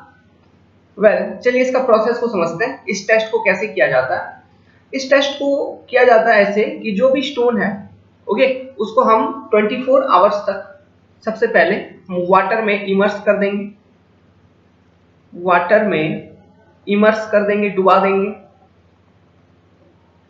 ठीक है। फिर 24 घंटे तक वाटर में इमर्स करने के बाद हम उस स्टोन को फ्रीजिंग टेम्परेचर पे रखेंगे। मतलब अब जो उसमें पानी आ गई होगी उसके दरारों में, क्रैक में, अब उस पानी को हम जमाएंगे, मतलब उसको आइस के रूप में कन्वर्ट कराएंगे, है ना। सो उसे हम फ्रीजिंग टेम्परेचर पे रखते हैं, फ्रीजिंग टेम्परेचर। अभी फ्रीजिंग टेम्परेचर मतलब क्या, नॉर्मली अप्रोक्सीमेटली 12 डिग्री सेल्सियस पे हम रखते हैं 24 घंटे तक फिर से, ठीक है। तो अब क्या हुआ, आइस इस दौरान जम चुकी होगी, ठीक है, जो रॉक है उसमें आइस इस दौरान जम चुकी होगी, फ्रीज हो चुका होगा वाटर। अब फ्रीज हो चुका होगा वाटर तो वो स्ट्रेसेस वगैरह लगाए होंगे, तो क्रैक वगैरह डेवलप हुआ होगा कुछ ना कुछ, ओके। तो अब वो कितना क्रैक डेवलप हुआ, क्या हुआ, ये कैसे आप देखोगे? फिर 24 घंटे बाद जब आपने फ्रीज कर दिया, फिर हम इसे अब कूल करेंगे, मतलब सॉरी इसको हम गर्म करेंगे, थॉ करेंगे। Then it is warmed, then it is thaw और वार्म। थाउ मतलब गर्म करना या फिर वार्म, ठीक है। Then it is warmed at atmospheric temperature, मतलब जो आपका रूम टेम्परेचर है नॉर्मल, उसी टेम्परेचर पे आप उसको गर्म करने के लिए, मतलब पिघलने के लिए छोड़ दोगे उस आइस को। एटमॉस्फेरिक टेम्परेचर, ठीक है। तो एक बार आइस वगैरह जो है जो जमी थी वो पिघल गई, तो आपका क्या हुआ, अब आपको जो क्रैक, अगर जो भी क्रैक पहले था, अब जो बाद में आप क्रैक ऑब्जर्व करोगे, हो सकता है उसमें कुछ ना कुछ चेंजेस आपको मिले। तो आप उन सब चीजों को नोट करिए, ऑब्जर्व करिए, यही आपका ऑब्जर्वेशन है। तो ये क्रैक वगैरह ज्यादा नहीं होना चाहिए, डैमेज ज्यादा नहीं होना चाहिए, है ना। अगर किसी स्टोन में डैमेज ज्यादा हो रहा है तो वो स्टोन एक गुड स्टोन नहीं है, वो स्टोन एक गुड स्टोन नहीं कहलाएगा, ठीक है। तो उस तरह के स्टोन को हम कंसिडर नहीं करेंगे ऐसे लोकेशन पे, मतलब उस तरह के स्टोन को यूज करके हम कंस्ट्रक्शन नहीं करेंगे ऐसे लोकेशन पे जहां पर टेम्परेचर में बहुत अधिक वेरिएशन आता हो रात और दिन के मामले में। जैसे कि आपका डेजर्ट लोकेशन, वहां पे रात में काफी अधिक ठंडक पहुंच जाती है, लेकिन दिन में काफी तापमान बढ़ जाता है, मतलब हॉट हो जाता है, ठीक है। तो डेजर्ट एरियाज में हम इस तरह के स्टोन्स को जिसका जो रेस्पॉन्स दे रहा है फ्रीजिंग एंड थॉइंग से रिलेटेड, तो ऐसे स्टोन को हम यूज नहीं करेंगे कंस्ट्रक्शन पर्पज से, है ना। तो ये रिकमेंडेशन आपको खुद प्रोवाइड करनी होगी depending on your observation. Okay, well, तो this is your freezing and thawing test related to finding out the weathering resistance. तो ये चीज ध्यान रखिएगा, ऑब्जेक्टिव में ये पूछा जा सकता है, फ्रीजिंग एंड थॉइंग टेस्ट, या फिर इंटरव्यू में पूछा जा सकता है। ये एक्चुअली किया क्यों जाता है, to find the weathering resistance, क्योंकि वो रॉक जो है वो एटमॉस्फेयर के कांटेक्ट में आएगा तभी उसमें फ्रीजिंग एंड थॉइंग एक्शन होगी, तभी उसमें फेलियर वगैरह आप ऑब्जर्व करोगे। तो वो वेदरिंग है, वेदर के कारण उसमें कुछ ना कुछ प्रॉब्लम हो रही है, डैमेजेस हो रही है। Okay, next type of test is hardness test. Heading बनाइए, हार्डनेस टेस्ट। तो देखिए, हार्डनेस टेस्ट का हम क्यों करते हैं किसी भी स्टोन के ऊपर। आप देखना, कोई स्टोन अगर हार्ड है ना, तो आप कैसे आइडेंटिफाई कर पाओगे, तो उसके सरफेस के ऊपर कोई दूसरे मटेरियल के साथ, मान लो कोई स्टोन हार्ड है, मान लो, ठीक है, तो आप मान लो गाड़ी का, आपका जो बाइक का चाबी है, उसके चाबी को यूज करके उस स्टोन के सरफेस को स्क्रैच करने का कोशिश करिए। अगर वो स्टोन हार्ड है तो उस पर स्क्रैचिंग नहीं आएगा, अगर हार्ड नहीं है तो स्क्रैच आएंगे, ठीक है। सॉफ्ट अगर मटेरियल है तो स्क्रैच आएंगे, और हार्ड अगर मटेरियल है तो स्क्रैच नहीं आएगा, है ना। तो ये बेसिकली एक तरह का स्ट्रेंथ टेस्ट है। What it is, one type of strength test of stone, strength test of stone, ठीक है। सो अब चलिए, ये इसको कैसे किया जाता है, इसको एक मशीन में किया जाता है जिसका नाम है Dorry testing machine, Dorry testing machine. आप यहां पे देख पा रहे होंगे डायग्राम में, तो this is the Dorry testing machine. अब ये डॉरी टेस्टिंग मशीन में इसको कैसे टेस्ट करते हैं, तो सैंपल क्या होता है, हम किस तरह का सैंपल कंसिडर करते हैं, तो हम एक सिलेंड्रिकल सैंपल कंसिडर करते हैं। अब cylindrical sample, cylindrical rock sample. अब इस सैंपल का डायमेंशन क्या होता है, 25 mm dia plus 25 mm height, 25 mm height, ठीक है। ये हो गया आपका सिलेंड्रिकल रॉक सैंपल। जिस भी सैंपल पे आपको टेस्ट करनी है, जिस भी तरह के रॉक के ऊपर, उसका ये इस सैंपल में, इस डायमेंशन में आप एक सिलेंड्रिकल सैंपल कंसीडर कर लोगे, है ना। अभी आपने ये सिलेंड्रिकल सैंपल निकाला, फिर इसको क्या करेंगे, आप उसका सबसे पहले वेट करिए, मेजर करिए, मतलब उसका वजन मेजर करिए। Weight is measured, weight of sample is measured, weight of sample is measured, ठीक है। आपने वेट मेजर कर लिया, इसके बाद हम क्या करेंगे, जस्ट ए मिनट, एक तस्वीर आपको दिखाना होगा, फिर आप समझ पाओगे कि इसके बाद आपको क्या करना है। कहाँ गई वो फोटो, कहाँ गई, ओके। तो देखिए, इसके बाद हम वो जो डॉरी टेस्टिंग मशीन है ना, उस पे रखेंगे और उसको प्रेस कर देंगे इस तरह से। यहाँ पे देखिए एक सैंपल यहाँ पे रखा हुआ है और उसको प्रेस कर दिया गया है। तो इसी तरह से हम कुछ सैंपल को डॉरी टेस्टिंग मशीन के सरफेस के ऊपर रख के सैंपल को हम प्रेस कर देंगे, है ना। तो लिखिए next point, it is placed in Dorry testing machine, Dory's testing machine and it is pressed with a pressure of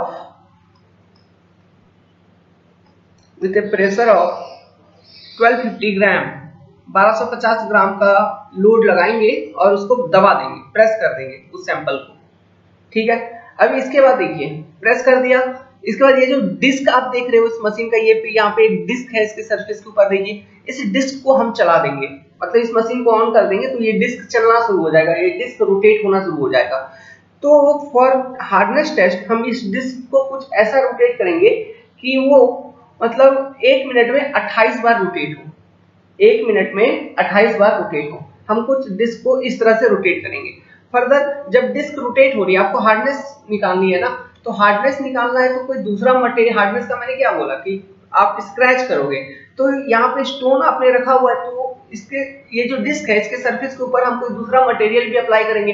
तो हम इसके लिए क्या करते हैं, सैंड, आपको पता है सैंड को हम स्प्रिंकल कर देते हैं इसके डिस्क सरफेस के ऊपर। तो सैंड डिस्क के ऊपर प्लेस्ड है और उसके ऊपर सैंपल है, तो आपका जब डिस्क रोटेट करेगा तो सैंड आपको क्या करेगा, स्क्रैच करने की कोशिश करेगा, आपका किसका, स्टोन को स्क्रैच करने की कोशिश करेगा। स्क्रैच करेगा मतलब कुछ ना कुछ मटेरियल वहां से निकाल लेगा, वो कुछ ना कुछ मटेरियल बाहर निकालेगी। तो धीरे धीरे मतलब आफ्टर नंबर ऑफ रिवोल्यूशन लगभग 1000 बार हम टोटल रिवोल्यूशन प्रोवाइड करते हैं। तो आफ्टर 1000 सच रिवोल्यूशन आपका कुछ ना कुछ वेट लॉस हुई होगी आपका उस स्टोन का, due to hardness, sorry due to scratching by sand, कुछ ना कुछ वेट लॉस हुई होगी।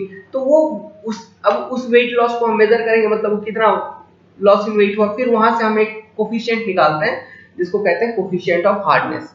फिर ये जो कोफिशिएंट ऑफ हार्डनेस निकल के आई, फिर इसको यूज करके हम पता लगाने का कोशिश करते हैं कि मेरा स्टोन हार्ड है, ओके, या हार्ड नहीं है, ये पता लगाने का कोशिश करते हैं। तो लिखिए further steps,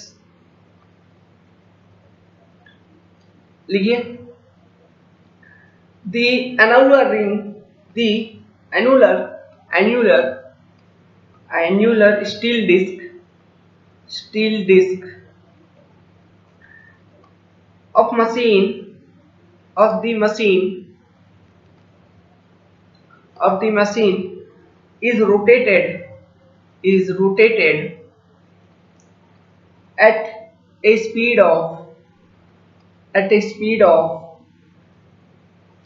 28 rotation per minute, 28 rpm, ठीक है। Next point, during rotation we sprinkle sand on the top of disc. Next point लिखिए, during rotation we sprinkle sand on the top of disc, ठीक है। आफ्टर 1000 रिवॉल्यूशन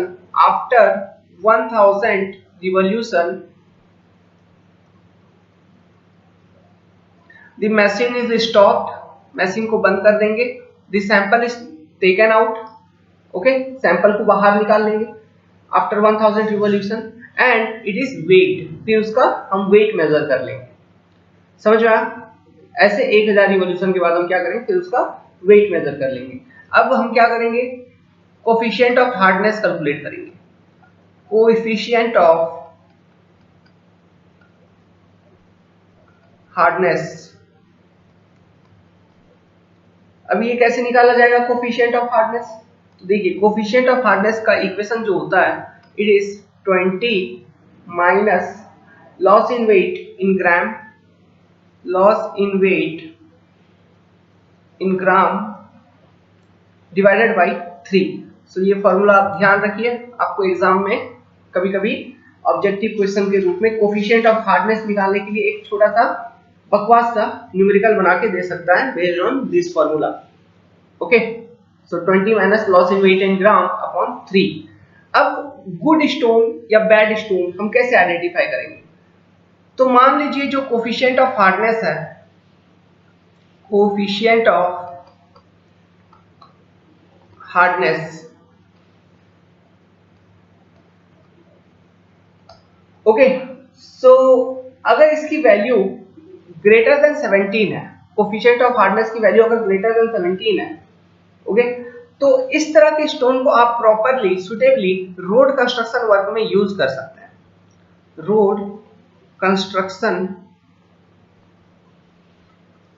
वर्क में आप इस तरह के स्टोन का इस्तेमाल ला सकते हैं, ठीक है। नाउ अगर कोफिशिएंट ऑफ हार्डनेस की वैल्यू 14 से लेके 17 के बीच में है, 14 to 17, तो इसका मतलब क्या हुआ? इसका मतलब हम ये कहेंगे कि ये जो स्टोन है इसका हार्डनेस जो है मीडियम है, मीडियम हार्डनेस,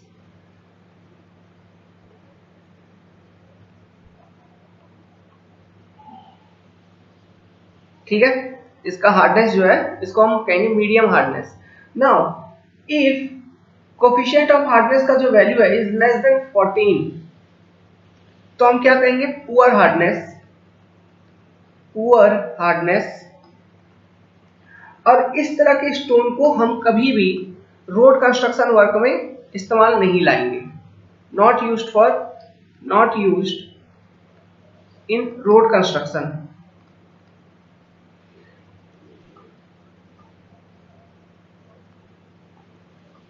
ठीक है, तो ध्यान रखिएगा इन सब बातों को। सो गुड स्टोन जो होगा उसका जो हार्डनेस का वैल्यू होगा it will be greater than 17, 14 से 17 के बीच में तो medium hardness, and less than 40 तो पुअर हार्डनेस। ठीक है, नाउ एक डायग्राम देखिए। कभी कभी ऑब्जेक्टिव क्वेश्चंस में आपको पूछा जाता है कि आपका सबसे ज्यादा कौन सा स्टोन है जो सबसे ज्यादा हार्ड है। कभी कभी ये भी पूछा जाता है। तो ये सब चीज कहाँ से आइडेंटिफाई किया जाता है? तो एक स्केल है जिसको हम कहते हैं Mohr's hardness scale. Actually Mohr's hardness scale है, मोहर्स हार्डनेस स्केल। ठीक है, यहाँ पे लिखा हुआ गलत है, एक्चुअली ये मोहर्स हार्डनेस स्केल होता है। ठीक है, तो मोहर्स हार्डनेस स्केल के अकॉर्डिंग आप देखिए जो स्टोन सबसे ज्यादा हार्ड है इट इज डायमंड। ठीक है, डायमंड की हार्डनेस सबसे ज्यादा होती है। तो मोहर्स स्केल के अकॉर्डिंग जो हार्डनेस स्केल नंबर इसका इट इज 10। ठीक है, आपको ये 10 ध्यान रखने का जरूरत नहीं है, याद रखने की आवश्यकता नहीं है। आप डायमंड याद रखिए कि सबसे ज्यादा हार्ड डायमंड होती है, और सबसे ज्यादा सॉफ्ट या फिर सबसे कम हार्ड क्या होती है? टैल्क पाउडर जिसको कहते हैं ना, टैल्कम, वही सबसे ज्यादा कम हार्ड टैल्क होती है, सबसे ज्यादा हार्ड डायमंड होती है। बस ये दो वैल्यू आप ध्यान रखिएगा। ठीक है, oh sorry, okay, so well with this we have completed the hardness test. Now we will look into another test which is called impact test. Impact test हम क्यों करते हैं?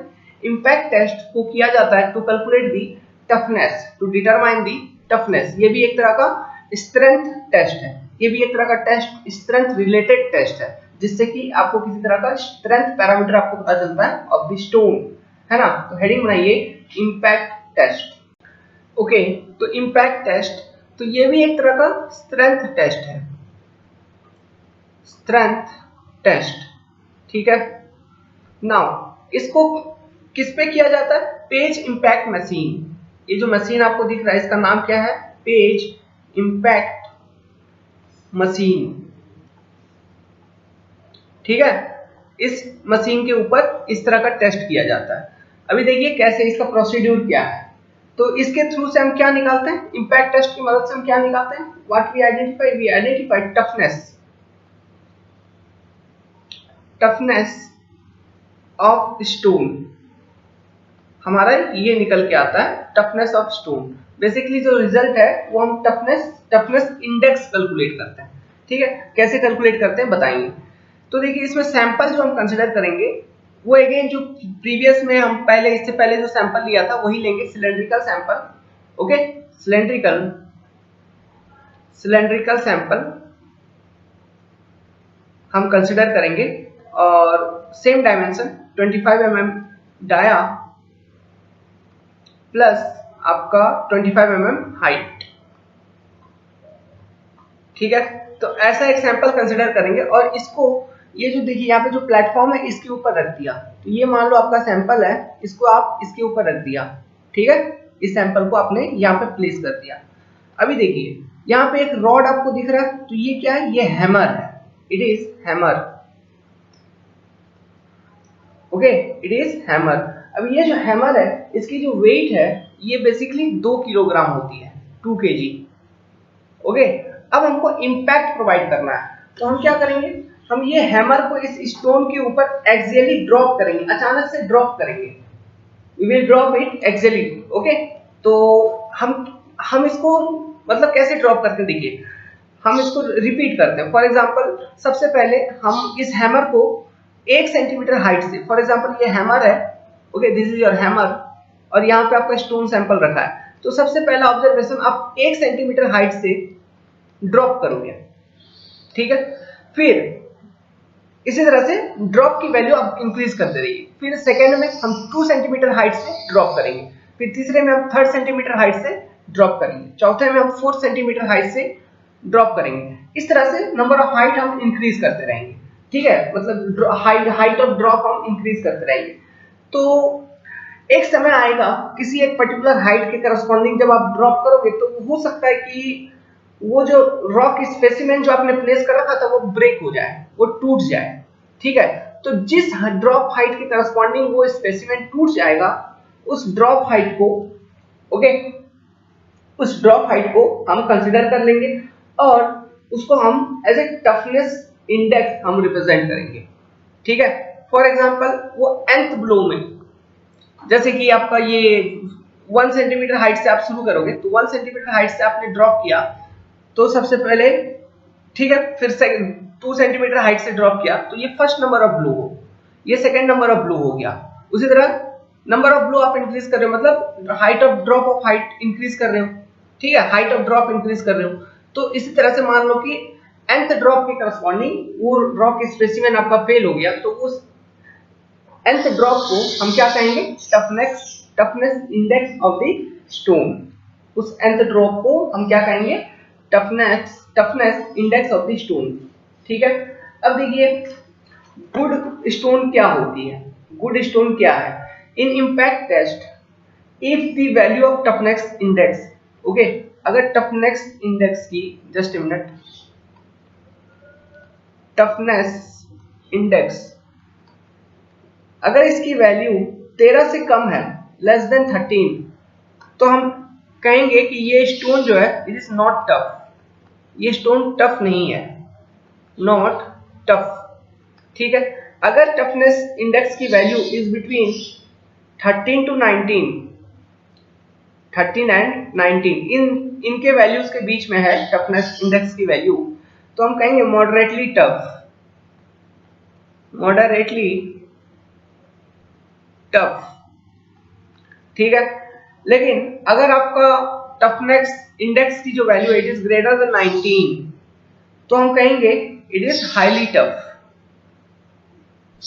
Highly tough. ओके, तो हम बेसिकली हाईली टफ टाइप का जो आपका stone है उसको हम प्रिफर करते हैं, खास करके रोड कंस्ट्रक्शन में।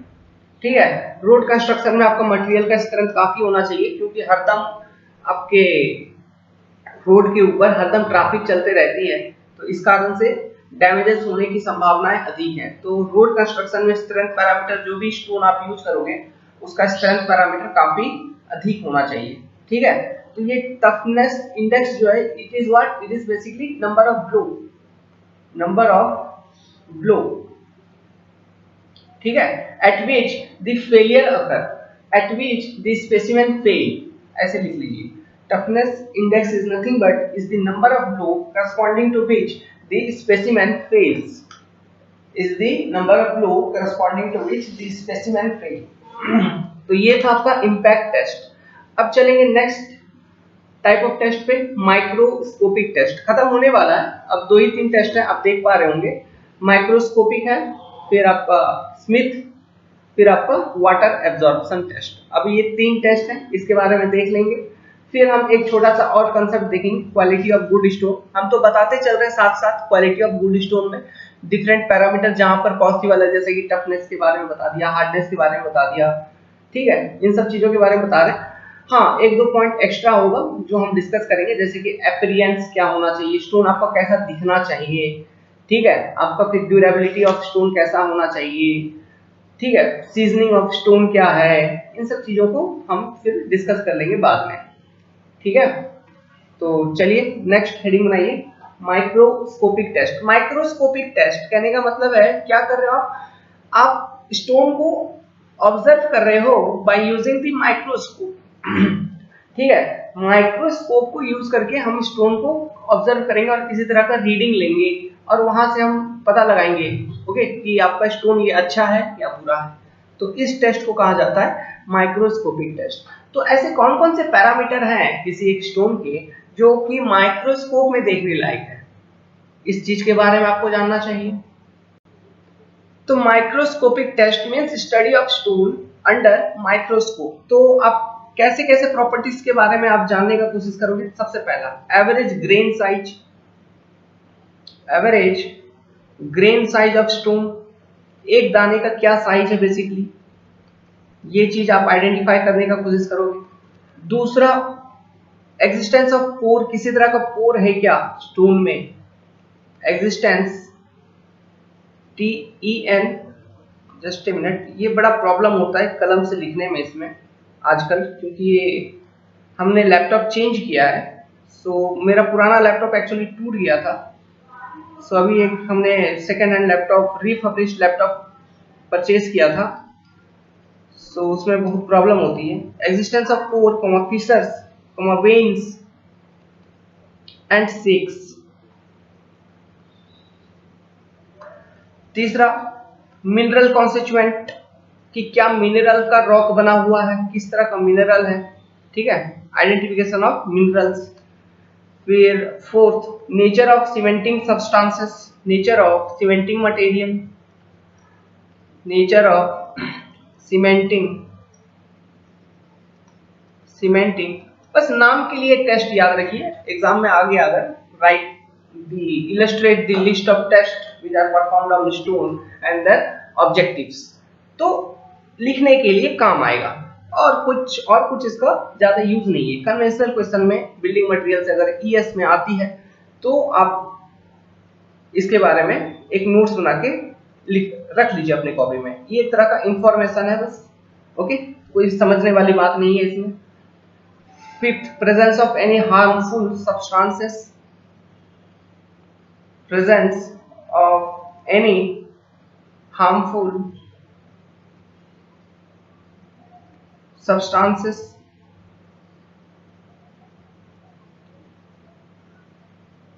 Next, texture of stone etcetera. और भी मतलब बहुत सारे माइक्रोस्कोपिक प्रॉपर्टीज जो आपको लगता है जिसके बारे में जानना चाहिए तो आप देख सकते हो। ये सारे स्टैंडर्ड हैं टेक्सचर ऑफ स्टोन, ठीक है। फिर एक एक्सेट्रा लगा के छोड़ दीजिए। एक्सेट्रा कहने का मतलब है और भी कोई अगर प्रॉपर्टी जो आपको लगता है कि आपको जानना चाहिए माइक्रोस्कोप की मदद से, तो आप उसको आइडेंटिफाई करके एक नोट बना सकते हैं, ठीक है। So this is your microscopic test. Next, Smith test. Smith test तो ये क्यों किया जाता है? देखिए, ये बड़ा सिंपल सा टेस्ट है। स्टोन में कितना गंदगी है, मतलब कितना सॉल्युबल मैटर प्रेजेंट है, इस चीज को निकालने के लिए हम स्मिथ टेस्ट करते हैं। सॉल्युबल मैटर इन सैंपल कितना प्रेजेंट है, तो इसके लिए क्या करते हैं, हम एक ग्लास का ट्यूब लेते हैं, इसमें साफ पानी डाल देते हैं पहले, ठीक है, प्लस स्टोन का छोटा छोटा टुकड़ा, छोटा छोटा चिप्स हम डाल देते हैं। मतलब 1 रुपया का सिक्का जितना बड़ा नहीं होता है क्या, उतना बड़ा बड़ा स्टोन का छोटा छोटा चिप्स, ओके, चिप्स तो आप जानते होंगे, उसको हम डाल दिए। उस चिप्स को हम डाल देंगे स्टोन का। फिर इस ट्यूब को हम बहुत स्पीड में, बहुत विगरसली, बहुत खतरनाक टाइप से सेक करेंगे। अगर सेक करोगे तो उस वक्त क्या होगा, डिफरेंट चिप्स एक दूसरे के कांटेक्ट में आएंगे, टकराएंगे, तो उसमें जितने भी अर्दी मैटर होंगे, मतलब ऐसे मैटर, ऐसे मटेरियल जो झड़ जाएंगे, ठीक है, जो झड़ सकते हैं, तो वो झड़ जाएंगे, जो पाउडर फॉर्म में कन्वर्ट होगा तो वो झड़ जाएंगे और वो पानी को डर्टी कर देगा, जो साफ पानी था उसको गंदा पानी में कन्वर्ट कर देगा। तो अगर बहुत ज्यादा गंदा पानी में कन्वर्ट कर दिया तो वो उस तरह का स्टोन अच्छा नहीं है, ठीक है, उस तरह का स्टोन अच्छा नहीं है, क्योंकि हम ये मान के चलेंगे कि अगर बहुत ज्यादा पानी गंदा हो गया, स्मिथ टेस्ट के बाद जो ऑब्जर्वेशन आप लोगे, तो उस तरह का स्टोन ड्यूरेबल नहीं है आपका, क्योंकि उसमें बहुत ज्यादा सॉल्युबल मैटर प्रेजेंट है। मींस वो पानी के कांटेक्ट में आने के बाद वो घुल मिल जा रहा है, तो वो झड़ रहा है, पाउडर फॉर्म में कन्वर्ट हो रहा है ना, तो आपका मटेरियल जो है वो ड्यूरेबल नहीं है। तो स्मिथ टेस्ट एक तरह का टेस्ट है to find out the durability. यहाँ पे लिखा हुआ है, देखिए, if water remains clear stone will be durable. अगर अर्दी मैटर ज्यादा नहीं है, ज्यादा गंदगी रिलीज नहीं होता है, तो आप कह सकते हो कि जो आपका स्टोन है it is durable and free from any soluble matter, ठीक है। तो इसके बारे में लिख लीजिए, दिस इज स्मिथ टेस्ट। अब जो नेक्स्ट इंपॉर्टेंट टेस्ट है, last and final, it is water absorption test. इस टेस्ट को अच्छे से समझिएगा, क्योंकि वाटर एब्जॉर्प्शन टेस्ट से हम बहुत तरह का data, intermediate data find out करते हैं। ओके, तो ये टेस्ट कैसे किया जाता है, देखिए, सबसे पहले हम एक सैंपल हमको चाहिए, तो एक छोटा सा क्यूब हम कंसिडर करेंगे, ठीक है, कोई भी एक छोटा साइज का क्यूब, ठीक है। इस क्यूब का आप सबसे पहले वेट मेजर कर लीजिए। लेट्स सपोज कि इसका हमने वेट मेजर कर लिया W1 ग्राम, ठीक है, इसका वेट क्या है, W1 ग्राम। सेकेंड स्टेप, तो ये first step selection of sample and उसका वेट मेजर करना। सेकेंड स्टेप, ये जो क्यूब आपने सेलेक्ट किया था इसको हम डिस्टिल वाटर में ठीक है, एक कंटेनर होगा जिसमें आपका डिस्टिल्ड वाटर होगा, साफ पानी एकदम। इसमें इस क्यूब को डुबा देंगे, ठीक है, इस क्यूब को इस डिस्टिल्ड वाटर में डुबो देंगे और कितने घंटे तक? 24 आवर्स तक, 24 आवर्स तक, ठीक है। 24 आवर्स तक डिस्टिल्ड वाटर में क्यूब को डुबा दिया, डिस्टिल्ड वाटर में आपने क्यूब को 24 घंटे तक डुबो दिया। फिर आपने क्या किया? 24 घंटे बाद इस क्यूब को निकाला, फिर इसको, इसके सरफेस को अच्छे से आपने ड्राई कर दिया, पोंछ दिया किसी कपड़े से लेके, ठीक है, कपड़े से लेके पोंछ दिया। फिर इसका वेट मेजर कर लिया, तो इस वेट को हम कहेंगे लेट्स सपोज W2 ग्राम, ठीक है, उस वेट को हम क्या कहेंगे? W2 ग्राम। अब हम क्या करेंगे? उसी क्यूब को तीसरे स्टेप में एक कंटेनर लेंगे जिसमें पानी भरा हुआ होगा, एक कंटेनर लेंगे जिसमें पानी भरा हुआ होगा, ठीक है। इस कंटेनर में इस क्यूब को कंप्लीटली मतलब डुबाएंगे नहीं, मतलब फ्रीली सस्पेंडेड स्टेट में, कहने का मतलब है कि ये क्यूब को फ्रीली इधर सस्पेंड करवा देंगे, मतलब ऐसे अवस्था में जैसा कि वो क्यूब पानी में लटक रहा हो, ठीक है, ऐसा। अब इस कंडीशन में इसका हम वेट मेजर करेंगे, okay. When the cube is freely suspended in the water, okay, तब उस कंडीशन में उसका वेट हम मेजर करेंगे। तो लेट्स सपोज इसका वेट इस कंडीशन में आ रहा है W3 ग्राम, ठीक है, इस कंडीशन में इसका वेट आया इस क्यूब का W3 ग्राम। नाउ फोर्थ, अभी ये क्या है? व्हेन क्यूब इज, लिख लीजिए, when cube is freely suspended in water, freely suspended in water, okay, तब हमने जो वेट मेजर किया उसको हम कहेंगे W3 ग्राम। अब हम क्या करेंगे? फोर्थ स्टेप में हम पानी को बॉईल करेंगे, ओके, पानी को बहुत ज्यादा बॉईल करेंगे और उस पानी को, वो जो बॉइल्ड वाटर है उसमें हम क्यूब को रख देंगे अगेन 5 घंटे तक। बॉइल्ड वाटर, इधर क्या है? Boiled water. तो पानी को गर्म करने के बाद फिर अगेन इस बॉइल्ड वाटर में क्यूब को हम 5 घंटे तक रख देंगे, 5 आवर्स के लिए, ओके। फिर 5 घंटे बाद निकालेंगे, फिर अगेन कोई एक कपड़ा लेंगे और उस कपड़े से इसके सरफेस को अच्छे से पोंछ देंगे, सुखा देंगे। फिर हम इसका वेट रिकॉर्ड कर लेंगे। लेट्स सपोज कि इस कंडीशन में जो वेट आ रही है वो आ रही है W4 ग्राम, ठीक है। तो आपने क्या किया? 4 स्टेप में 4 अलग अलग तरीके का वेट आपने रिकॉर्ड किया, ठीक है। चार स्टेप में 4 अलग अलग तरीके का आपने वेट रिकॉर्ड किया। जैसे कि सबसे पहले आपने क्यूब, एक सैंपल लिया, उसका वेट आपने रिकॉर्ड कर लिया।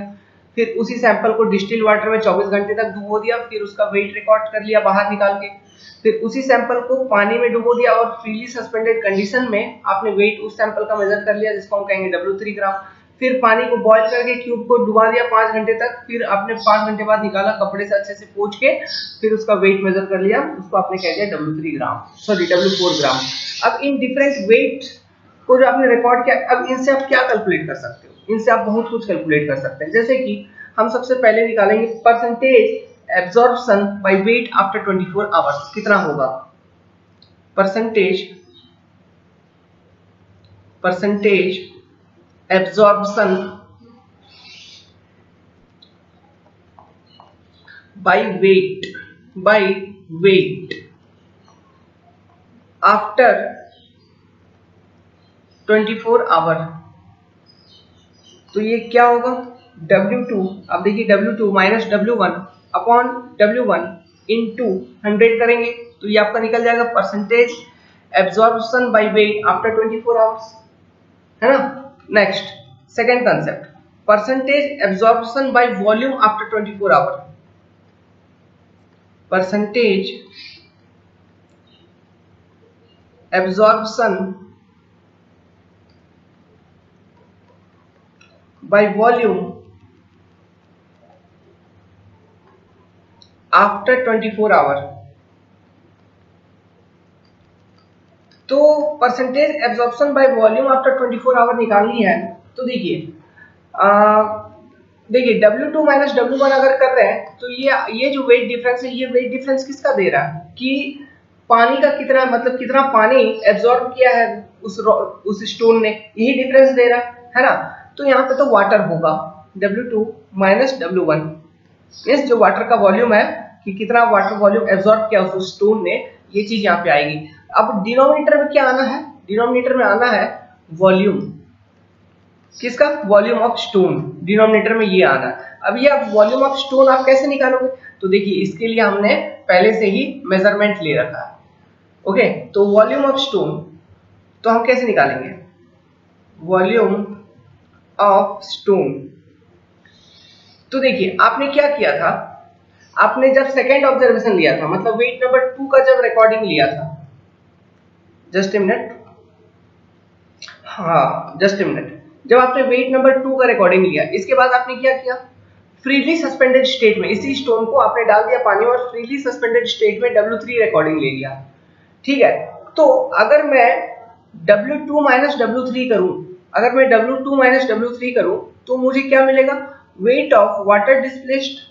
ठीक है, अगर मैं W2 माइनस W3 करूं तो मेरे को क्या मिलेगा, वेट ऑफ वाटर डिस्प्लेस्ड। तो weight of water displaced, weight of water displaced, ठीक है, by the stone, by the stone equal to कितना होगा, W2 माइनस W3। अब ये जितना पानी, जितना वेट का पानी डिस्प्लेस हुआ है बाय स्टोन, उसका वेट है इतना।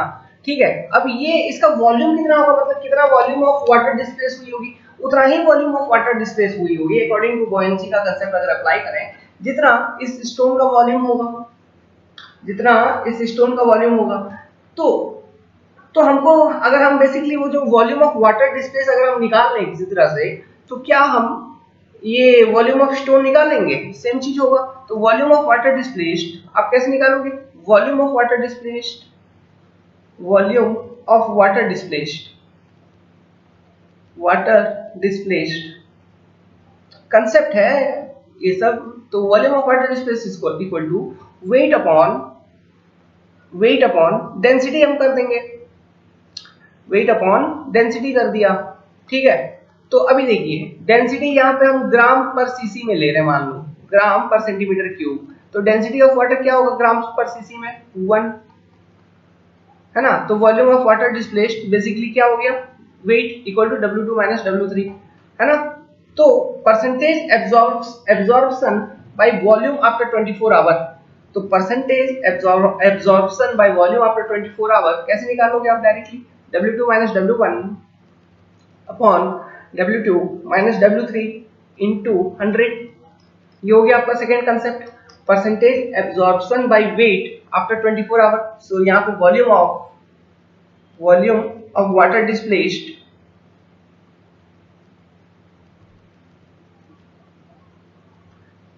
इक्वल टू क्या है, equal to nothing but W2 minus W3 upon rho जी, रो W का वैल्यू कितना है, अप्रोक्सीमेटली 1 ग्राम पर सीसी, 1 ग्राम पर सीसी।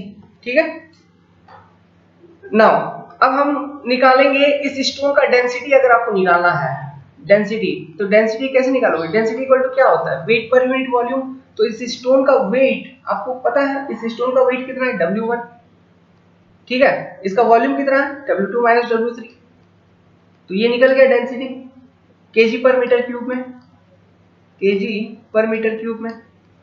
ठीक है, आप निकाल लो केजी पर मीटर क्यूब में, ऐसे यहाँ पे तो ये निकलेगा आपका, ये डेंसिटी आपका निकलेगा किस फॉर्म में निकलेगा, ग्राम पर सीसी में। ठीक है, तो जितना ग्राम पर सीसी निकलेगा उतना ही केजी पर मीटर क्यूब भी होगा, यही है और कुछ नहीं। तो ये आपका निकल जाएगा डेंसिटी। फिर स्पेसिफिक ग्रेविटी भी आप निकाल सकते हो,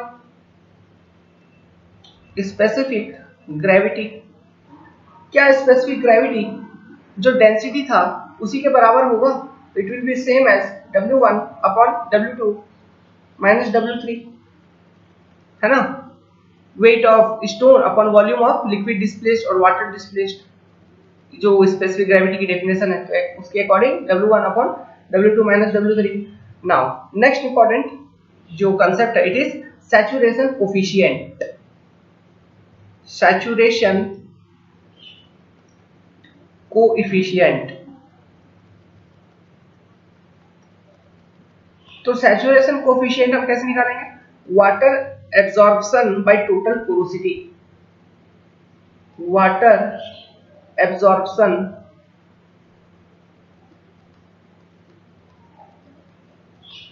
bye total porosity, total porosity हम करेंगे तो हमको निकल जाएगा सैचुरेशन कोएफिशिएंट। तो वाटर एब्जॉर्प्शन तो आपको पता है कितना एब्जॉर्ब किया, W2 minus W1। Now total porosity equal to कितना है, तो टोटल पोरोसिटी तो देखिए, तो टोटल पोरोसिटी इक्वल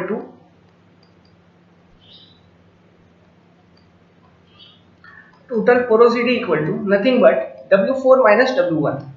ठीक है, ये वैल्यू आपको टोटल पोरोसिटी दे देगा।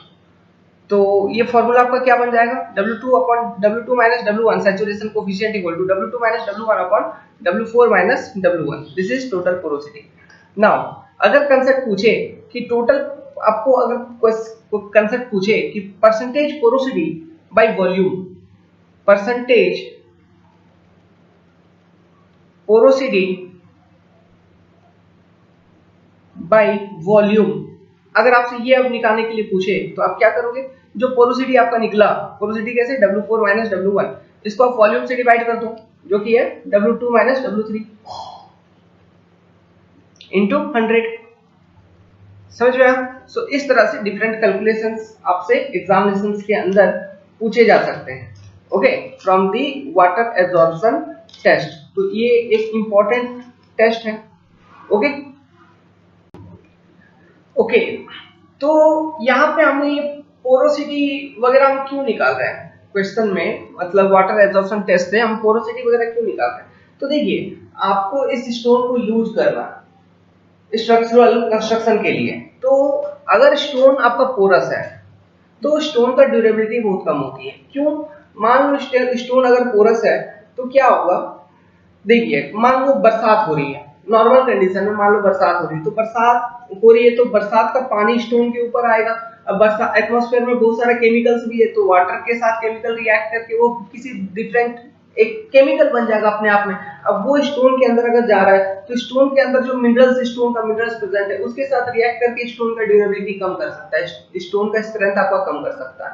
तो ये कंडीशन हुई। मान लो कोई ठंडे रीजन में आपने ये यूज किया हुआ है, क्या इस तरह का कोई पोरस स्टोन है जिसको आप कोल्ड रीजन में, ठंडे रीजन में आपने यूज किया है, ठीक है। तो अभी वहां पे क्या होगा, मान लो उसमें अब उसके पोर्स में, स्टोन के पोर्स में किसी तरह से वाटर चला गया, तो वहां पे वाटर फ्रीज होकर आइस बन जाएगा, फिर वो गर्म होगा तो पिघल जाएगा। इस तरह से क्रैक डेवलप हो सकते हैं, वाइडनिंग होगा, क्रैक डेवलप होगा, तो जिस कारण से आपका जो स्ट्रक्चरल स्टोन है ये डैमेज हो सकती है। समझ में आप, उस कारण से आपका structural stone can be damage. इसलिए we do not recommend the porous stone in construction where there are chances of freezing and thawing, ठीक है, या फिर ऐसे कंडीशन में जहां पे ठंडक ज्यादा है, ऐसे एटमॉस्फेयर में जहां पे ठंड ज्यादा है, वहां पे हम पोरस स्टोन को यूज करके कंस्ट्रक्शन नहीं करते हैं।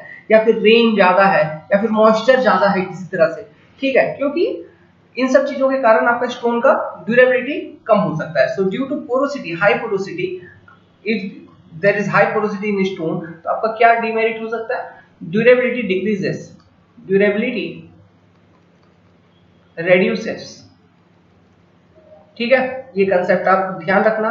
Now for a good stone, अभी ये जो टेस्ट निकाला, ये जो टेस्ट किया, इस टेस्ट से हमें तो कुछ ना कुछ तो हमें बताना है। तो फॉर ए गुड स्टोन क्या है, तो percentage absorption by weight after 24 hour, percentage absorption by weight after 24 hour for a good stone should not be greater than 0.60, ठीक है। अगर इस लिमिट के अंदर है आपका percentage absorption by weight after 24 hour, then your stone is good, या फिर स्टोन गुड नहीं है, ठीक है, else your stone is not good. So this are the test, various test which we conduct on the stone. So अब जो एक topic बच रही है छोटी सी, अब वो क्या बच रही है, वो बच रही है कि what is your quality of good stone, ठीक है। कोई एक गुड स्टोन का क्वालिटी क्या क्या है, इसके बारे में एक छोटा सा हेडिंग बनाइए, लिखिए क्वालिटी ऑफ गुड स्टोन, और इसके बारे में लिख लेते हैं क्वालिटी ऑफ गुड स्टोन। तो ये देखिए, ये जो कंसेप्ट है, ये कंसेप्ट अधिक से अधिक आपको एक कन्वेंशनल क्वेश्चन, रेयर चांस है, ज्यादा चांस नहीं है आने का। हाँ, लेकिन अगर आए तो 10-12 पॉइंट लिखने होंगे इससे रिलेटेड। ठीक है, तो ये सब आप जानते हैं, हमने आपको पढ़ा दिया ये सब चीज, बस इसका एक तरह का समरी है।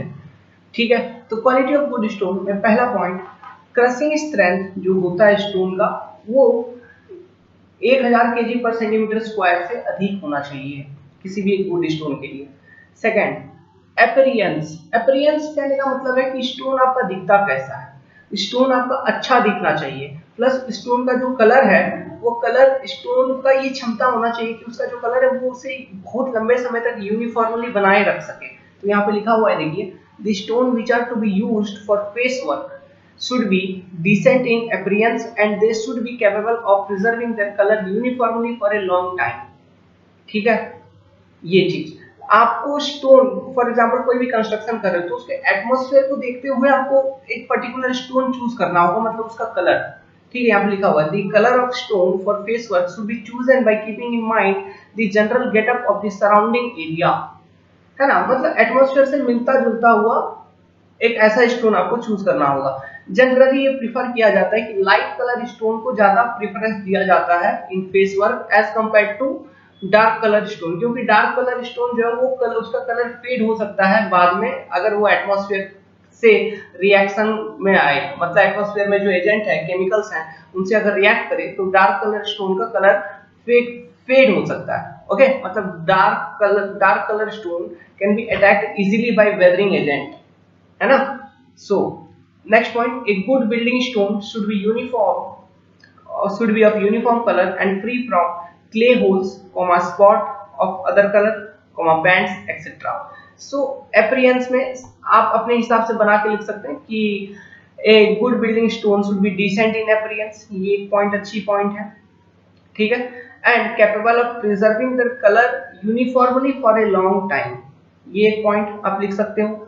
दूसरा point, it is desirable to prefer light color stone as compared to dark color stone because there are chances of latter variety to be attacked easily by weathering agent। मतलब जो डार्क कलर स्टोन है वो आसानी से weathering agent के अंदर में attack, मतलब अंडर में इफेक्ट होके वो अपना कलर लॉस कर सकता है। ठीक है, okay. Next point is durability. Okay, A good building stone must be durable. अब ये ड्यूरेबल कहने का क्या मतलब हुआ, ड्यूरेबल कहने का क्या मतलब हुआ, तो देखिए, following are the important atmospheric agencies which affect the durability of stone.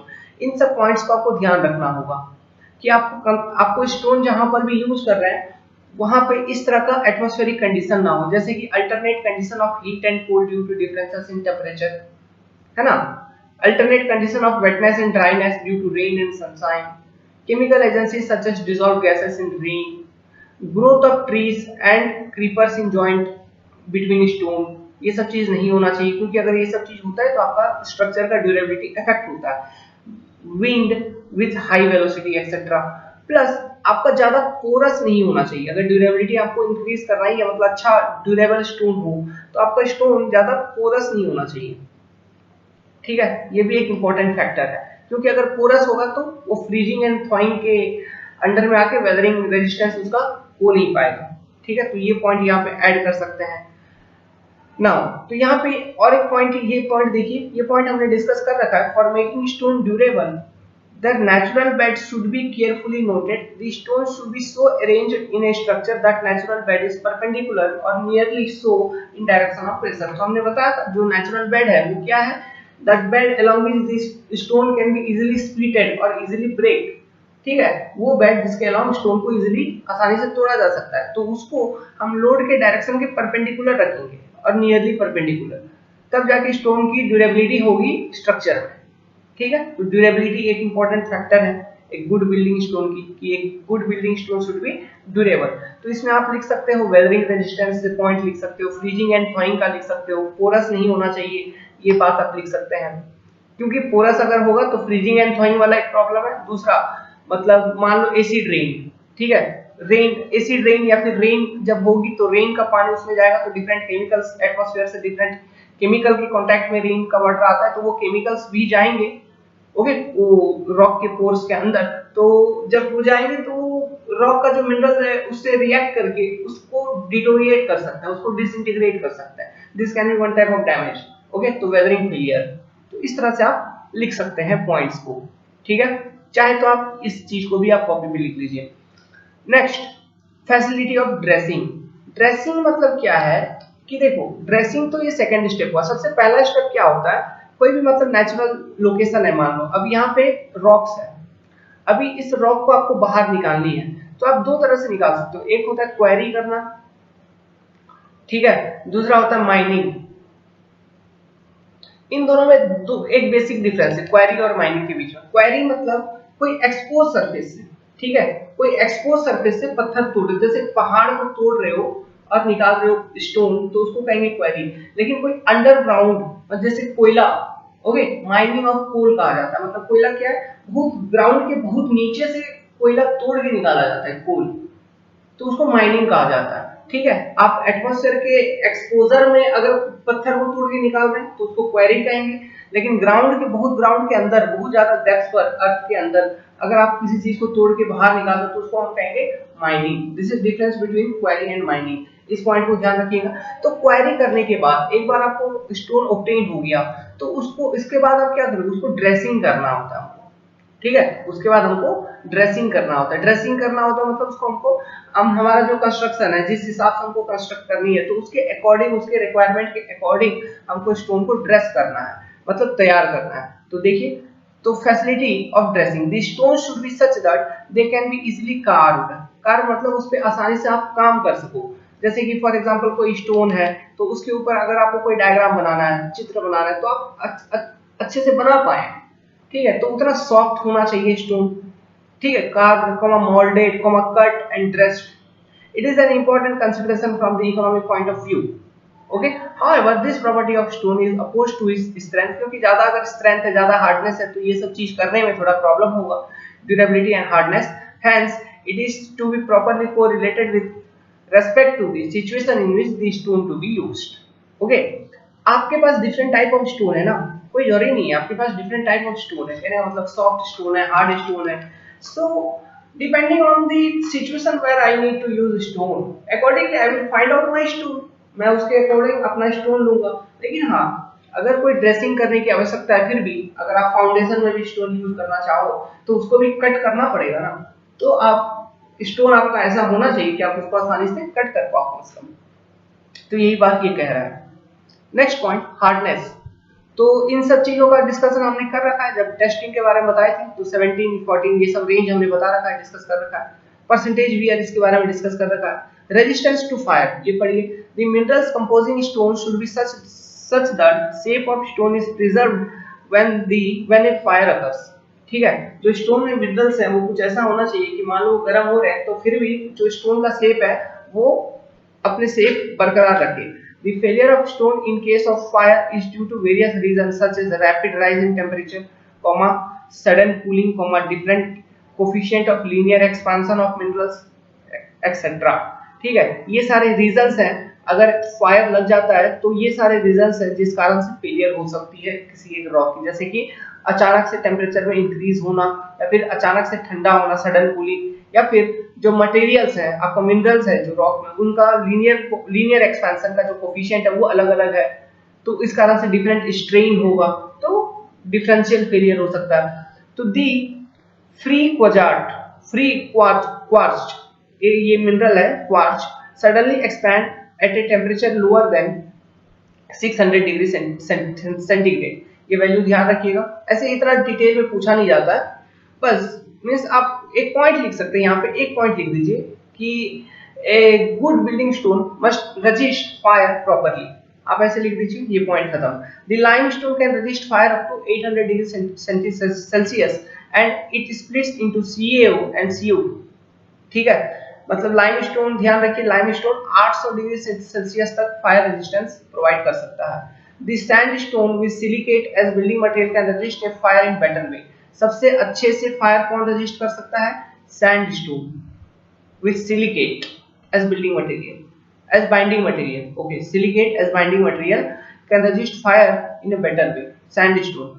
ठीक है, The argillaceous stone are poor in strength, but they can resist fire quite well. argillaceous stone मतलब कहने का मतलब है क्या, ऐसे स्टोन जो जिसमें क्ले का कंपोनेंट अधिक होता है, ठीक है, उनका स्ट्रेंथ बहुत कम होता है ऐसे, लेकिन हमने इस क्रशिंग स्ट्रेंथ में जब डिस्कस किया था तो वहां पे मैंने आपको वैल्यूज दिया था, ठीक है, लेटराइट वगैरह का जो क्रशिंग स्ट्रेंथ है वो कम होता है as compare to your igneous या फिर sedimentary rock, but they can resist fire quite well. Okay, so इन सब बातों को ध्यान रखिएगा। सीजनिंग ऑफ स्टोन, ये एक इंपॉर्टेंट पॉइंट है, इस पॉइंट को पढ़िए। सीजनिंग मतलब क्या है, पढ़िए। The stone should be well season before putting into use, मतलब उसको अच्छे से सीजन करना होगा। सीजन करने का एक मकसद होता है कि जब आप स्टोन को क्वेरी से निकाल रहे हो ना, तो उसमें थोड़ा मॉइस्चर होती है, वो थोड़ा गीला होता है, उस मॉइस्चर को हम क्वेरी सैप कहते हैं, ठीक है, उसको क्या कहते हैं, क्वेरी सैप। तो क्वेरी सैप के कारण, ओके, इस क्वेरी सैप होने के कारण स्टोन में स्टोन आपका सॉफ्ट होता है, स्टोन आपका सॉफ्ट होता है। अब जरा बात सुनो, जैसे आप क्वेरी कर रहे हो स्टोन को, मतलब खदान से निकाल रहे हो उसको, तो आपका स्टोन अभी सॉफ्ट है, तो सॉफ्ट जब स्टोन है ना, तब आप उस पर किसी भी तरह का आकृति, कुछ भी, कोई भी शेप उसको दे सकते हो। जब स्टोन एक बार हार्ड हो जाएगा तो उसको किसी भी प्रॉपर शेप में देना मुश्किल है।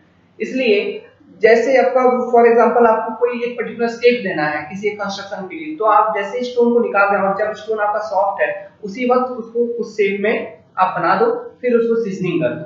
ये एक इंपॉर्टेंट पॉइंट होती है। ओके, तो सीजनिंग का मतलब है कि क्वेरी सैप जो है उसको सुखाना और मॉइस्चर को हटाना और स्टोन को हार्ड बनाना, ठीक है, जो उसका सॉफ्टनेस है उसको खत्म करना। Hence the stone quarried freshly are easy to work, यहाँ पे लिखा हुआ है hence the stone quarried freshly are easy to work. It is therefore desirable to dressing, carving etc. when stones contain quarry sap. जैसा कि मैंने बोला, जैसा कि हमने आपको बताया कि आपको ड्रेसिंग वगैरह तभी कर लेना चाहिए जब स्टोन में क्वेरी सैप है, जब स्टोन आपका सॉफ्ट है, ठीक है। The stone should be dried और season before they are used in structural work, ठीक है, आपने ड्रेसिंग कर लिया अकॉर्डिंग टू योर रिक्वायरमेंट, फिर आपको स्ट्रक्चरल वर्क में यूज करना है, तो उससे पहले आपको उसका सीजनिंग करना होगा, और ये सीजनिंग पीरियड होता है लगभग 6 से 12 महीने का, ठीक है। और ये सीजनिंग क्यों किया जाता है, to dry this quarry sap, ये जो क्वेरी सैप है इसको सुखाने के लिए, इसको रिमूव करने के लिए। हाँ, लेकिन अगर मान लो ड्रेसिंग करना है या फिर आपको कोई आकृति बनानी है, कोई डायग्राम बनानी है, तो ये आप तभी कर लो उस स्टोन पे, तभी ये काम कर लो जब उसमें क्वेरी सैप है, ठीक है, ये चीज ध्यान रखिएगा। नेक्स्ट पॉइंट, स्पेसिफिक ग्रेविटी के बारे में पढ़िए। For a good building stone it's specific gravity should be greater than 2.7, कोई भी एक अच्छे बिल्डिंग स्टोन का स्पेसिफिक ग्रेविटी 2.7 से ज्यादा होना चाहिए। The heavy stone are more compact and less porous, and they can be used for various engineering applications such as dams, pier, retaining wall, dock, harbor, etc. तो यहाँ पे ये point note करने लायक है कि जो हैवी स्टोन होते हैं are more compact and less porous, उसका पोरोसिटी कम होता है और उसका कॉम्पैक्टनेस अधिक होता है। तो this is important point, can be, it is important करने का मतलब एक तरह का लॉजिकल पॉइंट है। Okay, more compact and less porous and they can be used for various engineering application such as, कहाँ पे यूज किया कर सकते हैं इस तरह के स्टोन को, जो हैवी स्टोन है उसको डैम, वियर, रिटेनिंग वॉल वगैरह या फिर डॉक, हार्बर एक्सेट्रा पे आप हैवी स्टोन को यूज कर सकते हो etcetera. On the other hand, if stone are to be used for domes या फिर रूफ कवरिंग एक्सेट्रा, तो lighter variety of stone are preferred, ठीक है, मतलब रूफ वगैरह या फिर डोम वगैरह में आपको अगर स्टोन यूज करना है तो लाइटर वैरायटी, जैसे कि आर्च वगैरह अगर हमको बनाना है आर्च, तो हम लाइटर वैरायटी ऑफ स्टोन को हम प्रीफर करते हैं अगर आर्च वगैरह बनाना है, ठीक है। अगर आपको स्टोन, ऐसा स्टोन चाहिए जिसमें आपको मतलब कोई आकृति बनाना है, कोई कार्विंग वगैरह करना है, तो हमको सॉफ्ट टाइप ऑफ स्टोन हमको चाहिए, ठीक है, मतलब किसी में कोई डिजाइन बनानी है किसी तरह के स्टोन में, तो हमको सॉफ्ट स्टोन चाहिए होगी, ठीक है। आर्च के लिए लाइटर स्टोन, याद रखिएगा। Texture, A good building stone should have compact fine crystalline structure, compact a good building stone should have compact fine crystalline structure free from cavity, crack or patches of soft or loose material. The stone with such texture are strong and durable.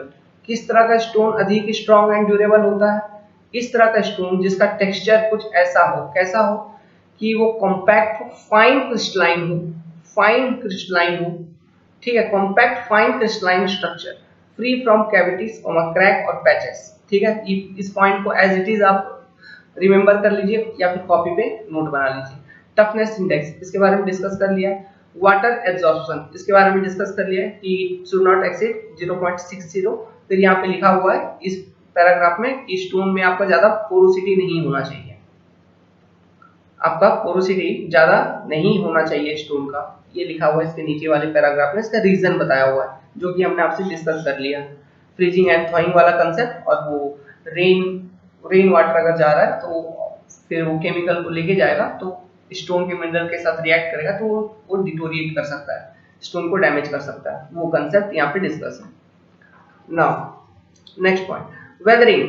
Stone आपका ऐसा हो जिसका weathering resistance proper होना चाहिए, ठीक है। तो पढ़िए, ए good building stone should possesses better weathering qualities, full stop. It should be capable of withstanding adverse effect of various atmospheric and external agencies such as rain, frost, wind, etc.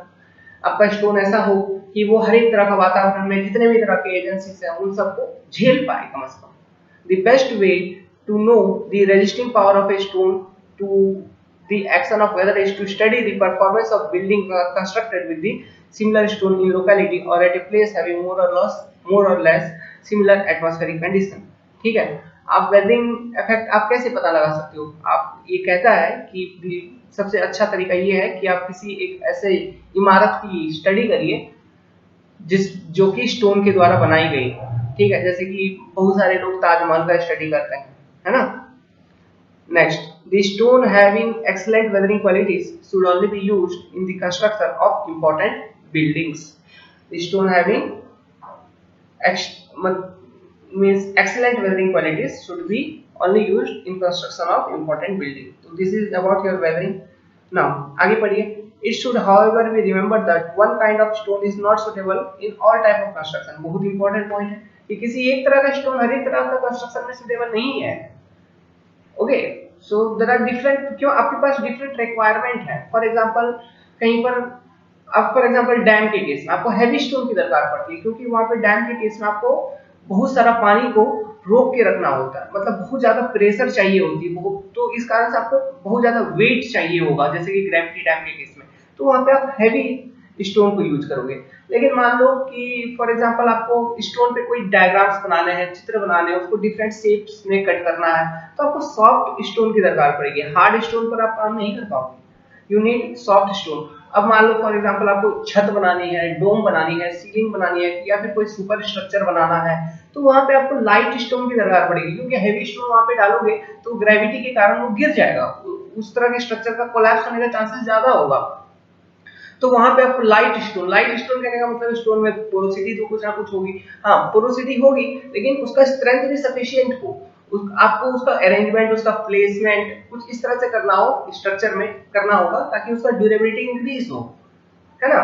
तो यहाँ पे लिखा हुआ है आगे ये सब देखिए। For instance soft stone are required for carving, light stone are required for arches, and hard stone are necessary to stand high pressure। It is therefore necessary to study carefully the situation in which stone are to be used before any recommendation is made। Other factors which affect the selection of stone are easy availability।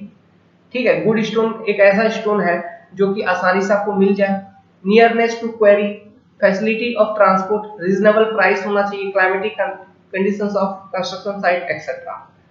ठीक है, तो this are the some good quality of stones जो हमने discuss किया। तो यहाँ से आपको बहुत कुछ सीखने को मिला होगा, लेकिन हाँ जो क्वेश्चंस यहाँ इस सेक्शन से अराइज होगा वो डायरेक्टली आपको अराइज होगा means conventional question. Objective question इधर से बनता नहीं है। हाँ, ऑब्जेक्टिव क्वेश्चन जो बनता है वो बनता है लिमिट्स पर, डिफरेंट लिमिट्स पर, जिससे जो हमने डिस्कस किया, जैसे कि टफनेस, फिर वाटर एब्जॉर्प्शन का परसेंटेज कितना है 0.6, है ना, फिर वियर का परसेंटेज कितना है, फिर क्रशिंग स्ट्रेंथ का वैल्यू लिमिट क्या होना चाहिए, इन सब चीजों से, फिर इंपैक्ट वैल्यू क्या होना चाहिए, इन सब चीजों से आपका ऑब्जेक्टिव क्वेश्चन अराइज होगा। But in an overall from this concept you will get a conventional question. Okay, so thank you very much. So हम आगे बढ़ेंगे। Now we will start the new topic and we will learn about cement. Okay, stone में इतना sufficient है, इससे ज्यादा पढ़ने की जरूरत नहीं है। एक छोटा सा लेक्चर और मैं डालूंगा स्टोन के ऊपर, जिसमें और जितने भी छोटे छोटे माइनर इंपॉर्टेंट पॉइंट्स हैं जो कवर होना है उसको हम कवर करवा देंगे। फिर हम पढ़ेंगे डिटेल में we will start the concept in very detail about cement, फिर कॉन्क्रीट। ओके, तो वेल गुड लक।